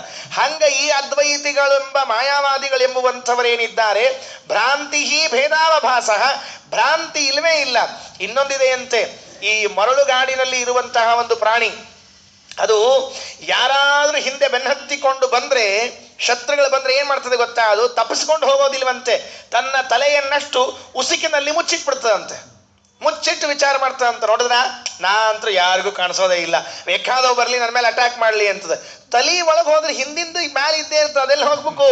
ಆ ಯಥಾ ಪ್ರಕಾರ ಬಂದು ಹೊಡ್ತ ಹಾಕಿ ತಿಂದು ತಗೊಂಡು ಹೋಗ್ತದಂತೆ. ಅದಕ್ಕೆ ಶ್ರುತಮುರ್ಗ ಅಂತ ಕರೀತಾರಂತೆ ಹಿಂದಿ ಒಳಗೆ. ಅದೊಂದು ಪ್ರಾಣಿ, ಅದು ವಿಚಿತ್ರವಾದದ್ದು. ಅದಕ್ಕೇನು ತಲೆಯಲ್ಲಿ ಬರ್ತದೆ ಅಂದ್ರೆ, ನನ್ನ ತಲೆಯನ್ನ ಒಳಗೆ ಮುಚ್ಚಿಟ್ಬಿಟ್ರೆ ಮುಗಿದೋಯ್ತು, ಯಾರಿಗೂ ಕಾಣಿಸೋದೇ ಇಲ್ಲ ಅಂತ ಹೇಳಿ ಮೋಸ ಮಾಡುವಂಥವರಿದ್ದಾರಲ್ಲ, ಮೋಸಕ್ಕೆ ಹೋಗುವಂಥವರಿದ್ದಾರಲ್ಲ, ಅವರೆಲ್ಲ ಮಾಯಾವಾದದ ಸಿದ್ಧಾಂತವನ್ನು ಅಂಗೀಕಾರ ಮಾಡಿಕೊಂಡವರು. ಅದಕ್ಕೆ ಅವರನ್ನೆಲ್ಲ ಭ್ರಾಂತಿ ಭೇದಾವಭಾಸ ಸ್ಥಿತಿ ಭಯಂ ಅಭಿಭೂಹು ಭೋಕ್ಷತೋ ಮೈ ಭಿಕ್ಷೂನ್. ಆ ಎಲ್ಲ ಮಾಯಾವಾದಿಗಳಿಗೆ ನೀವು ಸರಿಯಾದ ಪಾಠವನ್ನು ಕಲಿಸ್ರಿ, ನಿಮ್ಮ ಹುಬ್ಬಿನ ಹಾರಿಕೆ ಅಷ್ಟೆಲ್ಲ ಕೆಲಸವನ್ನ ಮಾಡಲಿ ಅಂತ ಪಂಡಿತಾಚಾರ್ಯರು ಮತ್ತೊಂದು ಪ್ರಾರ್ಥನೆಯನ್ನು ಮಾಡಿಕೊಳ್ತಾರೆ. ಇದಾದ ಮೇಲೆ ಮುಂದಿನ 2-3 ಪದ್ಯಗಳಲ್ಲಿ ಬಹಳ ಸೊಗಸಾಗಿ 3 ತರಹದ ಜೀವರಾಶಿಗಳ ವಿಚಾರವನ್ನು ತಿಳಿಸ್ತಾರೆ. ಏನು, ಯಾರು ವಾಯುದೇವರ ಸೇವೆಯನ್ನು ಮಾಡ್ತಾರೆ, ಯಾರು ಉದಾಸೀನರಾಗಿ ಇರ್ತಾರೆ, ಯಾರು ದ್ವೇಷ ಮಾಡುತ್ತಾರೆ, ಮೂವರಿಗೆ ಗತಿ ಏನು, ಮುಂದಿನ ಶ್ಲೋಕಗಳಲ್ಲಿ ಬಂದಿರುವಂತಹ ಮಾತು. ನಾವು ಕೆಲವರು ಇರ್ತಾರೆ ನೋಡ್ರಿ, ನಮಗೆ ನೀವು ಬೇಡ, ನಿಮ್ಮ ಆಚಾರೂ ಬೇಡ, ಯಾರು ಬೇಡ, ನಮಗೆ ನಮ್ಮ ಪಾಡಿಗೆ ನಾವು ಇರ್ತೀವಪ್ಪ, ನೀವು ಭಕ್ತರಿದ್ದೀರಿ, ಭಕ್ತಿ ಮಾಡಿಕೊಳ್ಳ್ರಿ. ನಾವು ಶ್ರೀಮದಾಚಾರ್ಯರ ಭಕ್ತರೂ ಅಲ್ಲ, ವಾಯುದೇವರ ಭಕ್ತರೂ ಅಲ್ಲ. ಭಕ್ತರಲ್ಲ ಅಂದ್ರೆ ಯಾರು ನೀವು? ದ್ವೇಷಿಗಳ ದ್ವೇಷಿಗಳು ಅಲ್ಲ ನಾವು. ಹಂಗಾದ್ರೆ ನೀವೇನು? ಉದಾಸೀನರು. ಎಸ್, ನಿಮ್ದೊಂದು ಕಟಗರಿ ಒಂದು ಲೈನ್ ಮಾಡ್ರಿ. ಉದಾಸೀನರ ಕಟಗರಿಯನ್ನು ಒಂದು ಕಡೆಗೆ ಮಾಡ್ರಿ, ಭಕ್ತರ ಸಾಲನ್ನ ಒಂದು ಕಡೆಗೆ ಮಾಡ್ರಿ, ದ್ವೇಷಿಗಳ ಸಾಲನ್ನ ಒಂದು ಕಡೆಗೆ ಮಾಡ್ರಿ. ಈ ಮೂವರನ್ನ ವಾಯುದೇವರು ಏನು ಮಾಡ್ತಾರೆ, ಅವರಿಗೇನು ಸಾಮರ್ಥ್ಯ ಇದೆ ಎಂಬುವಂತಹದ್ದನ್ನು ಮುಂದಿನ ಶ್ಲೋಕಗಳಲ್ಲಿ ಹೇಳ್ತಾರೆ. ಮೊದಲನೇದ್ದು, ಯಾರು ವಾಯುದೇವರ ಸೇವೆಯನ್ನ ಮಾಡಿ ಇರ್ತಾರೆ, ವಾಯುದೇವರನ್ನು ನಂಬಿಕೊಂಡು ಇರ್ತಾರೆ, ಅವರಿಗೆ ಏನು ಸಿಗುತ್ತೆ ಅನ್ನುವಂತಹ ಮಾತನ್ನ ಮುಂದಿನ 2 ಪದ್ಯಗಳಲ್ಲಿ ತಿಳಿಸ್ತಾರೆ. ವೈಕುಂಠವೇ ಅವರಿಗೆ ಆಗುವಂತಹದ್ದು ಅಂತ ತಿಳಿಸ್ತಾರೆ. ನಾರಾಯಣ ಪಂಡಿತಾಚಾರ್ಯರು 11ನೇ ಸರ್ಗದ ಮಧ್ವವಿಜಯದಲ್ಲಿ ಹೇಳುವಾಗ ಒಂದು ಮಾತಂತಾರೆ, ನೀವೆಲ್ಲ ಭಾಗ್ಯವಂತರು ಇದ್ದೀರಿ ಅಂತ ಹೇಳ್ತಾರೆ. ಯಾಕೆ ನಾವೆಲ್ಲ ಭಾಗ್ಯವಂತರು ಅಂದರೆ, ನಿಮಗೆ ಮೋಕ್ಷಕ್ಕೆ ಹೋಗಲಿಕ್ಕೆ, ವೈಕುಂಠಕ್ಕೆ ಹೋಗಲಿಕ್ಕೆ ಟಿಕೀಟ್ ಕೈಯಾಗ ಕೊಟ್ಟು ಹೋಗ್ಯಾರ ಆಚಾರ್ಯರು ಅಂತ ಹೇಳ್ತಾರೆ. ನಾವೆಲ್ಲ ಭಾಗ್ಯವಂತರಂತೆ. ಯಾಕೆ ನಾವೆಲ್ಲ ಭಾಗ್ಯವಂತರು? ಟಿಕೀಟ್ ನಮ್ಮ ಕೈಯಾಗದ, ಯಾವತ್ತು ಬೇಕು ಅವತ್ತು ಹೋಗ್ಬಿಡ್ಬೋದು, ಏನು ಸಮಸ್ಯೆ ಇಲ್ಲ. ಮಹಾನಂದ ತೀರ್ಥಸ್ಯ ಯೇ ಭಾಷ್ಯ ಭಾವಂ ಮನೋವಾಗ್ಭಿರಾವರ್ತಯಂತೆ ಸ್ವಶಕ್ತ್ಯ ಸುರಾದ್ಯ ನರಾಂತಾಗ ಮುಕುಂದ ಪ್ರಸಾದಾತ್ ಇಮಂ ಮೋಕ್ಷಮೇತೆ ಭಜಂತೆ ಸದೇತಿ. 11ನೇ ಸರ್ಗದ ಕೊನೆಯಲ್ಲಿ ಮಾತನಾಡ್ತಾರೆ. ಮಹಾನಂದ ತೀರ್ಥಸ್ಯ ಯೇ ಭಾಷ್ಯ ಭಾವಂ, ಶ್ರೀಮದಾಚಾರ್ಯರ ಗ್ರಂಥಗಳನ್ನ, ಅದರಲ್ಲಿಯೂ ಕೂಡ ವಿಶೇಷವಾಗಿ ಬ್ರಹ್ಮಸೂತ್ರ ಭಾಷ್ಯವನ್ನ, ಎಲ್ಲ ಭಾಷ್ಯಗಳು ಹೌದೇ ಹೌದು, ವಿಶೇಷವಾಗಿ ಬ್ರಹ್ಮಸೂತ್ರ ಭಾಷ್ಯವನ್ನ ಯಾರು ಅಧ್ಯಯನ ಮಾಡ್ತಾರೆ ಎಲ್ಲರಿಗೂ ಎಲ್ಲ ಅರ್ಥ ಆಗ್ತದೆ ಅಂತೇನಿಲ್ಲ. ಸುರಾದ್ಯಾಹ ನರಾಂತಾಹ, ದೇವತೆಗಳಿಂದ ಪ್ರಾರಂಭ ಮಾಡಿಕೊಂಡು ಮನುಷ್ಯರವರೆಗೂ ಅವರವರ ಕೆಟಗರಿಯಲ್ಲಿ ಅವರಿಗೆ ಅರ್ಥ ಆಗತ್ತೆ.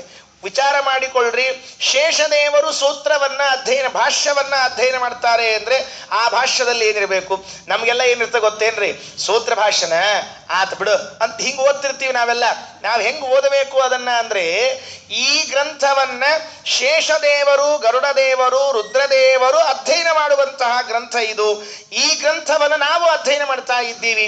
ಆ ಬ್ರಹ್ಮಸೂತ್ರ ಭಾಷ್ಯವನ್ನ ಓದುವಾಗ, ಶ್ರೀಮದಾಚಾರ್ಯರ ಗ್ರಂಥಗಳನ್ನು ಓದುವಾಗ ಎಲ್ಲಾ ದೇವೋತ್ತಮರು ಅಧ್ಯಯನ ಮಾಡುವಂತಹ ಗ್ರಂಥ. ಸುರಾದ್ಯಾಹ ನರಾಂತಾಹ ಮುಕುಂದ ಪ್ರಸಾದಾತಿ ಇಮಂ ಮೋಕ್ಷಮೇತೆ ಭಜಂತೆ ಸದೇತಿ. ಬ್ರಹ್ಮಸೂತ್ರ ಭಾಷ್ಯವೆಂಬುವಂತಹ ಅದ್ಭುತವಾದ ಗ್ರಂಥ ಇದೆ. ಅಷ್ಟೇ ಅಲ್ಲ, ಆಚಾರ್ಯರು ಕೊಟ್ಟಿರುವಂತಹ ಎಲ್ಲಾ ಗ್ರಂಥಗಳನ್ನು ಅಧ್ಯಯನವನ್ನ ಮಾಡ್ರಿ. ಏನಾಗತ್ತೆ? ಏಮುಂ ಭಾವಂ ಭಜಂತೆ ಅಮುಂ ಭಾವಂ ಏ ಭಜಂತೆ. ಯಾರು ವಾಯುದೇವರ ಈ 3ನೇ ಅವತಾರವನ್ನ ಸೇವೆ ಮಾಡ್ತಾರೆ. 3ನೇ ಅವತಾರ ಯಾವುದು? ಮಧ್ವಾಚಾರ್ಯರಾಗಿ ಆನಂದ ತೀರ್ಥರಾಗಿ ಬಂದಿರುವಂತಹ ಅವತಾರ ಇದೆಯಲ್ಲ, ಇದನ್ನು ಯಾರು ಭಜನೆ ಮಾಡ್ತಾರೆ ಅವರು ಎಂಥದ್ದು? ಸುರಮುಖ ಸುಜನಾರಾಧಿತಂತೆ ತೃತೀಯಂ ಭಾಸಂತೆ ಭಾಸುರೈಸ್ತೆ ಸಹಚರ ಚಲಿತೈಶ್ಚಾಮರೈಶ್ಚಾರುವೇಷಾಃ ವೈಕುಂಠೇ ಕಂಠಲಗ್ನ ಸ್ಥಿರ ಶುಚಿ ವಿಲಸತ್ ಕಾಂತಿ ತಾರುಣ್ಯ ಲೀಲಾ ಲಾವಣ್ಯ ಪೂರ್ಣಕಾಂತ ಕುಚಭರ ಸುಲಭ ಶ್ಲೇಷ ಸಂಮೋದ ಸಾಂದ್ರಾಹ. ಉಸಿರು ಹೋಗ್ಬಿಡ್ತದ್ರಿ, ಎಲ್ಲ ಅಷ್ಟು ಉಸಿರು ಹೋಗ್ಬಿಡ್ತದ್ರಿ. ಇವೆಲ್ಲ ಶ್ಲೋಕ ಇವು ಕೆಲವು ಹೇಳ್ತಿರ್ತಾವ ನೋಡ್ರಿ, ಅವು ಅಂತಿರ್ತಾರೋ ಇಲ್ಲೋ ಅಂತ ಹೇಳಿ, ಅಂತಾರೋ ಇಲ್ಲೋ ಗೊತ್ತಾಗದೆ ಅಂತ ಹೇಳಬಾರ್ದು. ಅವೆಲ್ಲ ಮುಖ್ಯ ಪ್ರಾಣನನ್ನ ಕೊಂಡಾಡುವಂತಹ ಶ್ಲೋಕಗಳನ್ನ ಪಂಡಿತಾಚಾರ್ಯರು ಅಕ್ಷರಗಳಲ್ಲಿ ಅಲ್ಪಪ್ರಾಣ ಮಹಾಪ್ರಾಣ ಅಂತ ಇರ್ತಾವಂತ. ನಮ್ಮಲ್ಲಿ ಹಿಂದಕ್ಕೆ ಹಿಂಗೆ ಕಲಿಸ್ತಿದ್ರಿ, ಅಲ್ಪಪ್ರಾಣ ಮಹಾಪ್ರಾಣ ಅಂತ ತಿಳ್ಕೊಂಡು ಹೇಳಿ. ಆ ಮಹಾಪ್ರಾಣ ದೇವರನ್ನ ಕೊಂಡಾಡುವಂತಹ ಸ್ತೋತ್ರದಲ್ಲಿ ಎಲ್ಲ ಮಹಾಪ್ರಾಣ ಹಾಕಿ ಹೇಳಬೇಕಾದ ಶಬ್ದಗಳನ್ನು ಹೇಳ್ಯಾರ. ಆ ಮಹಾಪ್ರಾಣ ಹಾಕಿ ಹೇಳಬೇಕಾದ ಶಬ್ದಗಳನ್ನ ಅಲ್ಪಪ್ರಾಣದಾಗ ಹೇಳಿದ್ರೆ ಏನು ಗತಿ ಆಗ್ಬೇಕು ಹೇಳಿ ನೋಡಂತ. ಅವನ್ನ ಭೀಮಸೇನ ಅನ್ಬೇಕು. ಭೀಮಸೇನ ಅಂತ ಕರೆದ್ರೆ ಏನು ಗತಿ ಎಲ್ಲರ? ಅದಕ್ಕೆ ಮಹಾಪ್ರಾಣ, ಅದ್ರದ್ದೊಂದು ಶಬ್ದದ ಸಾಮರ್ಥ್ಯದ, ಅದಕ್ಕೆ ಅದನ್ನ ಹಂಗೆ ಹೇಳಬೇಕು. ವೈಕುಂಠೇ ಕಂಠಲಗ್ನ ಸ್ಥಿರ ಶುಚಿ ವಿಲಸತ್ ಕಾಂತಿ ತಾರುಣ್ಯ ಲೀಲಾ ಲಾವಣ್ಯ ಪೂರ್ಣಕಾಂತ ಕುಚಭರ ಸುಲಭ ಶ್ಲೇಷ ಸಂಮೋದ ಸಾಂದ್ರಾಹ. ಯಾವ ಶಬ್ದವೂ ಕಿವಿಯಿಂದ ಮಿಸ್ ಆಗಬಾರ್ದು. ಹೇಳುವಾಗ ಎಲ್ಲ ಶಬ್ದಗಳು ಸಾಲಾಗಿ ಕಿವಿಯೊಳಗೆ ಹೋಗ್ಬೇಕು. ಎಷ್ಟು ಚಂದಾಗಿ ಹೇಳ್ತಾರೆ. ಏ ತೃತೀಯಂ ಅಮುಂ ಭಾವಂ ಭಜಂತೆ. ನೀವು 3ನೇ ರೂಪವಾದ ವಾಯುದೇವರ 3ನೇ ರೂಪವಾದ ಮಧ್ವಾಚಾರ್ಯರ ಸೇವೆಯನ್ನ ಮಾಡ್ರಿ. ಎಲ್ಲಿರ್ತೀರಿ ಅಂತ ಕೇಳಿದ್ರೆ ವೈಕುಂಠೇ, ನೇರವಾಗಿ ವೈಕುಂಠದಲ್ಲಿ ಇರ್ತೀರಿ. ನಮಗಂತೂ ಸಂದೇಹ ಇಲ್ಲ. ನಮಗೆ ಆನಂದ ಆಗಿಬಿಟ್ಟದೆ. ನಿಜವಾಗ್ಲೂ ಹೇಳ್ತೀನಿ, ಶ್ರೀಮದಾಚಾರ್ಯರ ಗ್ರಂಥಗಳನ್ನು ಓದ್ತಾ ಇರುವಾಗ ಸಿಗುವ ಆನಂದ ನೀವೇನು ದಕ್ಷಿಣೆ ಕೊಟ್ಟರು ಸಿಕ್ಕರೆ ಆನಂದ ಆಗೋದಿಲ್ಲ. ಪ್ರಾಮಾಣಿಕವಾಗಿ ಹೇಳ್ತಾ ಇದ್ದೀನಿ. ನಾನು ಸಾಕಷ್ಟು ಕಡೆಗೆ ಅನುಭವಿಸಿ ಕೊನೆಗೆ ನಿರ್ಧಾರ ಮಾಡಿಕೊಂಡದ್ದೇನು ಅಂದರೆ, ಆಚಾರ ಶಾಸ್ತ್ರವನ್ನು ಬಿಟ್ಟರೆ ಇನ್ಯಾವುದು ಬೇಡ, ಅಷ್ಟಾಗಿದೆ, ಅಷ್ಟರಲ್ಲೇ ಇದ್ದೀನಿ. ಆಚಾರ್ಯರು ಅಷ್ಟರಲ್ಲೇ ಬೇಕಾದಷ್ಟು ಕೊಟ್ಟಿದ್ದಾರೆ, ತೃಪ್ತಿ ಇಟ್ಟಿದ್ದಾರೆ, ಆನಂದದಿಂದ ಇಟ್ಟಿದ್ದಾರೆ.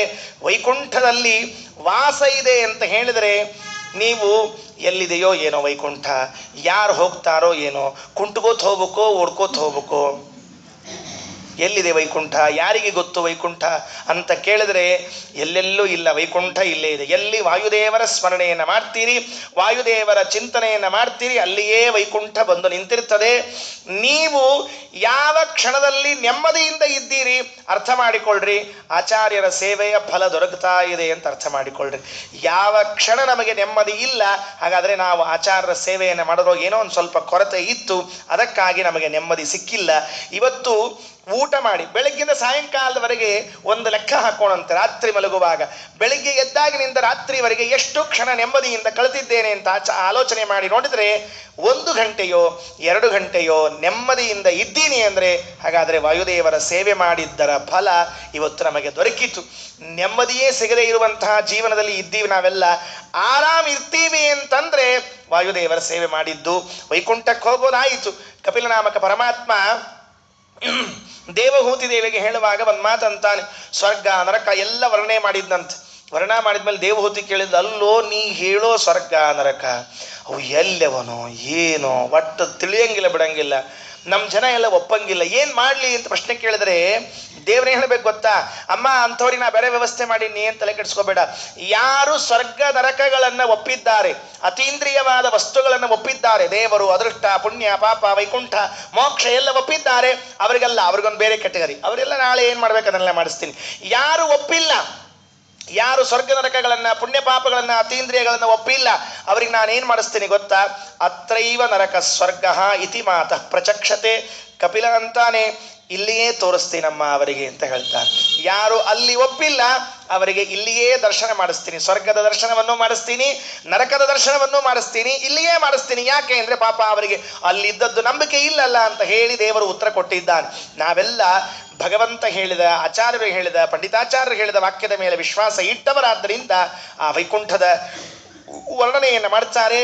ಏನಿದೆ ವೈಕುಂಠದಲ್ಲಿ, ಭಾಸಂತೆ ಸಹ ಸುರಮುಖ ಸುಜನಾರಾಧಿತಂತೆ ತೃತೀಯಂ, ಎಲ್ಲ ದೇವತೆಗಳು ವಾಯುದೇವರ 3ನೇ ರೂಪವನ್ನು ಸೇವೆ ಮಾಡ್ತಾ ಇದ್ದಾರೆ. ಭಾಸುರೈಹಿ ತೇ ಭಾಸಂತೆ ಸಹಚರ ಚಲಿತೈಶ್ಚಾಮರೈಶ್ಚಾರುವೇಷಾಃ. ನಮ್ಮನ್ನೆಲ್ಲ ಸೇವೆ ಮಾಡಲಿಕ್ಕೆ ಆಳುಗಳು ಕಾಳುಗಳಿವೆ ಅಂತೆ ವೈಕುಂಠದಲ್ಲಿ. ನಾವೇ ಇನ್ನೊಬ್ಬರಿಗೆ ಸೇವಕರು, ನಮಗೆ ಬೇರೆ ಸೇವಕರು ಕೇಳಬೇಕಾ ಎಲ್ಲಾದರೂ? ಅಲ್ಲಿ ಸೇವೆ ಮಾಡಲಿಕ್ಕೆ ಇದ್ದಾರಂತೆ. ಸಹಚರ ಚಲಿತೈಶ್ಚಾಮರೈಶ್ಚಾರುವೇಷಾಃ ವೈಕುಂಠೇ. ಅಲ್ಲಿಯೂ ಎಲ್ಲ ತರಹದ ಸುಖಗಳಿದೆಯಂತೆ, ಯಾವ ಕೊರತೆ ಇಲ್ಲ. ಅಲ್ಲಿಯೂ ಕೂಡ ಹೆಣ್ಣಿನ ಸುಖ ಇದೆ, ಮಕ್ಕಳ ಸುಖ ಇದೆ, ಅಪ್ಪ ಅಮ್ಮಂದಿರ ಸುಖ ಇದೆ, ಸಂಪತ್ತಿನ ಸುಖ ಇದೆ, ಯಾವುದೂ ಕೊರತೆ ಇಲ್ಲ. ಆದರೆ ಒಂದು ವಿಶೇಷ ಇದೆ ಅಂತಾರೆ. ಏನು ಅಂದರೆ, ಇಲ್ಲಿನ ಸುಖಗಳಿಗೆ ಒಂದು ದಿವಸ ಬೇಜಾರು ಬರಬಹುದು, ಇಲ್ಲಿನ ಸುಖಗಳು ಒಂದು ದಿವಸ ಹೋಗಬಹುದು. ಅಲ್ಲಿನ ಸುಖಗಳಿಗೆ ಬೇಜಾರು ಬರೋದಿಲ್ಲ, ಅಲ್ಲಿನ ಸುಖಗಳು ಹೋಗುವುದಿಲ್ಲ. ಇಷ್ಟು ವ್ಯತ್ಯಾಸವನ್ನು ತಿಳಿದುಕೊಳ್ಳ್ರಿ.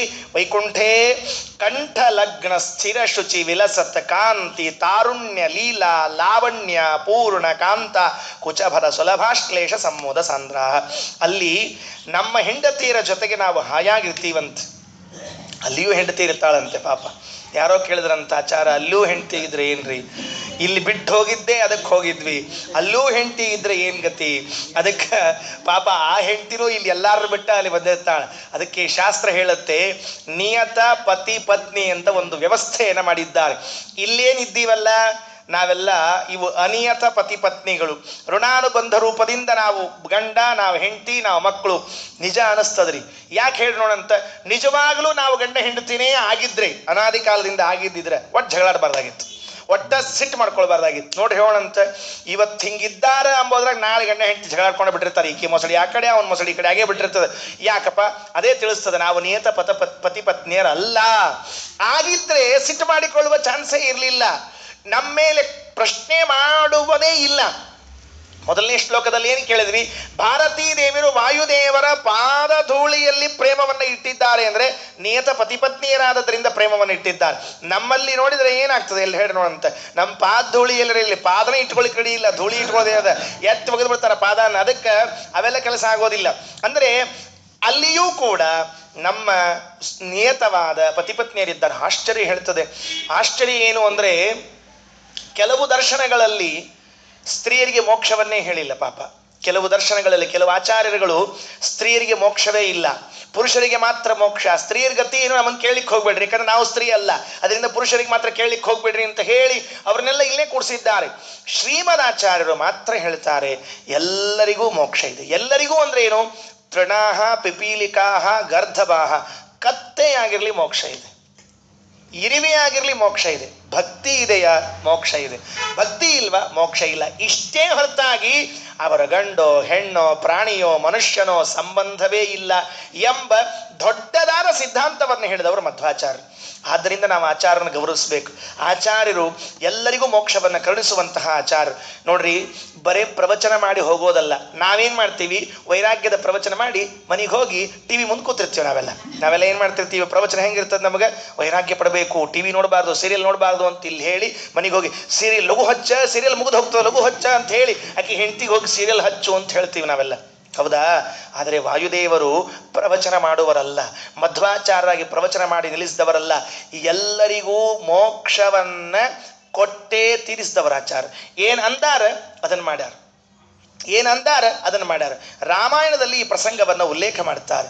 ರಾಮಚಂದ್ರ ಹೊರಟು ನಿಂತಾಗ, ಗಮನಶ್ರೀ ಮಾತನ್ನ ವಾಲ್ಮೀಕಿಗಳು ಹೇಳ್ತಾರೆ, ಶ್ರೀಮದಾಚಾರ್ಯ ನಿರ್ಣಯದಲ್ಲಿ ಹೇಳ್ತಾರೆ, ರಾಮ ಹೊರಟಿದ್ದ, ಸರಯೂ ನದಿ ತೀರಕ್ಕೆ ಬಂದ, ಮೋಕ್ಷಕ್ಕೆ ಕರೆದ ಅಂತೆ. ಯಾರ್ಯಾರು ಮೋಕ್ಷಕ್ಕೆ ಬಂದ್ರು ಅಂತ ಕೇಳ್ತಾರೆ. ಕಥೆ ಬೇರೆ ಇರುವಲ್ತ್ಯಾಕೆ, ಏನಾರು ಇರುವಲ್ತ್ಯಾಕೆ, ಯಾರ್ಯಾರು ಮೋಕ್ಷಕ್ಕೆ ಬಂದ್ರು ಅಂತ ಕೇಳಿದ್ರೆ, ತೃಣಾಹ, ಹುಲ್ಲು ಕಡ್ಡಿಗಳು ಸರಯೂ ತೀರದಲ್ಲಿ ನಿಂತಿದ್ವಂತೆ. ಹುಲ್ಲು ಕಡ್ಡಿಗಳು. ಏನದ ಆ ಹುಲ್ಲು ಕಡ್ಡಿ? ಯಾವ ವಿದ್ಯಾಪೀಠಕ್ಕೆ ಹೋಗಿತ್ತು, ಯಾವ ದೊಡ್ಡ ದೊಡ್ಡ ಕುಲಪತಿಗಳ ಹತ್ರ ಅಧ್ಯಯನ ಮಾಡಿತ್ತು? ಯಾರ ಹತ್ರ ಅಧ್ಯಯನ ಇಲ್ಲ, ಯಾವ ವೇದಗಳ ಅಧ್ಯಯನವಿಲ್ಲ. ಹುಲ್ಲಿಂದ ಏನು ಅಧ್ಯಯನ? ಬಂದು ನಿಂತ್ಕೊಂಡಿತ್ತು.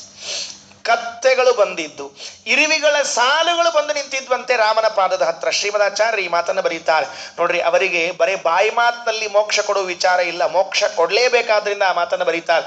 ಕರೆದುಕೊಂಡು ಬಂದು ನಿಂತಿದ್ದಾರೆ. ರಾಮ ನೋಡ್ತಾನೆ, ಏನ್ರಪ್ಪ ನೀವೆಲ್ಲ ಮೋಕ್ಷಕ್ಕೆ ಬರ್ತೀರಾ? ಸ್ವಾಮಿ, ಸಾಧನೆ ಮಾಡಿಕೊಂಡು ಕೂತಾಗಿದೆ, ಭಕ್ತಿಯನ್ನು ಮಾಡಿದ್ದೇವೆ, ಅಪರೋಕ್ಷ ಜ್ಞಾನವನ್ನು ಕರುಣಿಸಿದ್ದೀಯ, ಮೋಕ್ಷ ಕೊಡು ಅಂತ ಹೇಳಿದ್ರೆ ಎಲ್ಲರನ್ನ ಕರೆದುಕೊಂಡು ಮೋಕ್ಷಕ್ಕೆ ಹೊರಟು ಹೋದ ರಾಮಚಂದ್ರ ಅಂತ ವಾಲ್ಮೀಕಿಗಳು ಈ ಮಾತನ್ನು ಅಂತಾರೆ.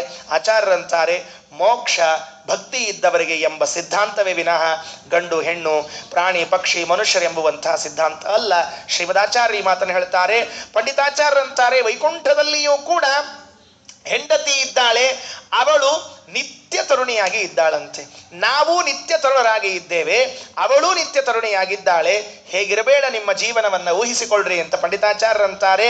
ಕಂಠ ಲಗ್ನ ಸ್ಥಿರ ಶುಚಿ ವಿಲಸತ್ ಕಾಂತಿ ತಾರುಣ್ಯ ಲೀಲಾ ಲಾವಣ್ಯ ಪೂರ್ಣಕಾಂತ. ಲಾವಣ್ಯ ಪೂರ್ಣವಾದ ಕಾಂತ, ಕಾಂತ ಹೆಂಡತಿ, ಲಾವಣ್ಯ ಪೂರ್ಣವಾದ ಕಾಂತಿ, ಯಾವಾಗಲೂ ಚಂದ ಇರ್ತಾರಂತೆ. ಯಾರಿಗೆ ಆನಂದ ಆಗ್ಲಿಕ್ಕೆ ಹೇಳಿ ನೋಡಂತ. ಇವ ಗಂಡ ಆಫೀಸ್ನಿಂದ ಬಂದಾಗ ಹೆಂಡತಿ ಇಷ್ಟು ಸೊಟ್ಟು ಮೊಸಳಿ ಮಾಡ್ಕೊಂಡು, ಮುಖ ತೊಳ್ಕೊಳ್ಳಾರ್ದ, ಕುಂಕುಮ ಹಚ್ಕೊಳ್ಳಾರ್ದ, ಹಿಂಗ ಅರಿಷ್ಟ ಮಾರಿ ಮಾಡ್ಕೊಂಡು ಕೂತಿತ್ತು ಅಂದ್ರೆ ಯಾರಿಗೇನು ಸಂತೋಷ ಬರುತ್ತೆ ಹೇಳಿ ನೋಡಂತ. ಮನೆಗೆ ಬಂದ ಕೂಡಲೇ ನಿಜವಾಗ್ಲೂ ಪಾಪ ಎಲ್ಲ ಹೆಂಡಂದಿರು ಗಂಡಂದರಿಗಾಗಿ ಕೆಲವು ವ್ಯವಸ್ಥೆಯನ್ನು ಮಾಡಿಕೊಂಡಾರ. ಅವರಿಗೆ ಬೇಕಾಗಲಿ ಬೇಡವಾಗಲಿ, ನನಗಿಷ್ಟ ಇಲ್ಲ ಆದರೆ ನನ್ನ ಗಂಡನಿಗೆ ಇದು ಇಷ್ಟ ಅಲ್ಲವಾ, ಅದಕ್ಕಾಗಿ ನಾನು ಇದನ್ನು ಮಾಡಿಕೊಳ್ಬೇಕು ಅಂತ ಎಷ್ಟೋ ಬದಲಾವಣೆಗಳು. ನಾವು ಯಾವ ಗಂಡಸರು ಬದಲಾವಣೆ ಮಾಡ್ಕೊಂಡ್ರಿ, ಎಲ್ಲೋ ಒಂದಿಬ್ರು ಮಾಡ್ಕೊಂಡಿರ್ಬೋದೇನೋ ಗೊತ್ತಿಲ್ಲ. ನಾವು ಹಿಂಗ ಇರೋದು, ನನ್ನ ಹೆಂಡತಿ ಹಿಂಗ ಒಪ್ಪಿಕೊಳ್ಳಿ, ಬೇಡದ್ರೆ ಬಿಡ್ಲಿ. ಹೆಣ್ಮಕ್ಳು ಮಾತ್ರ ಹಂಗಿಲ್ಲ.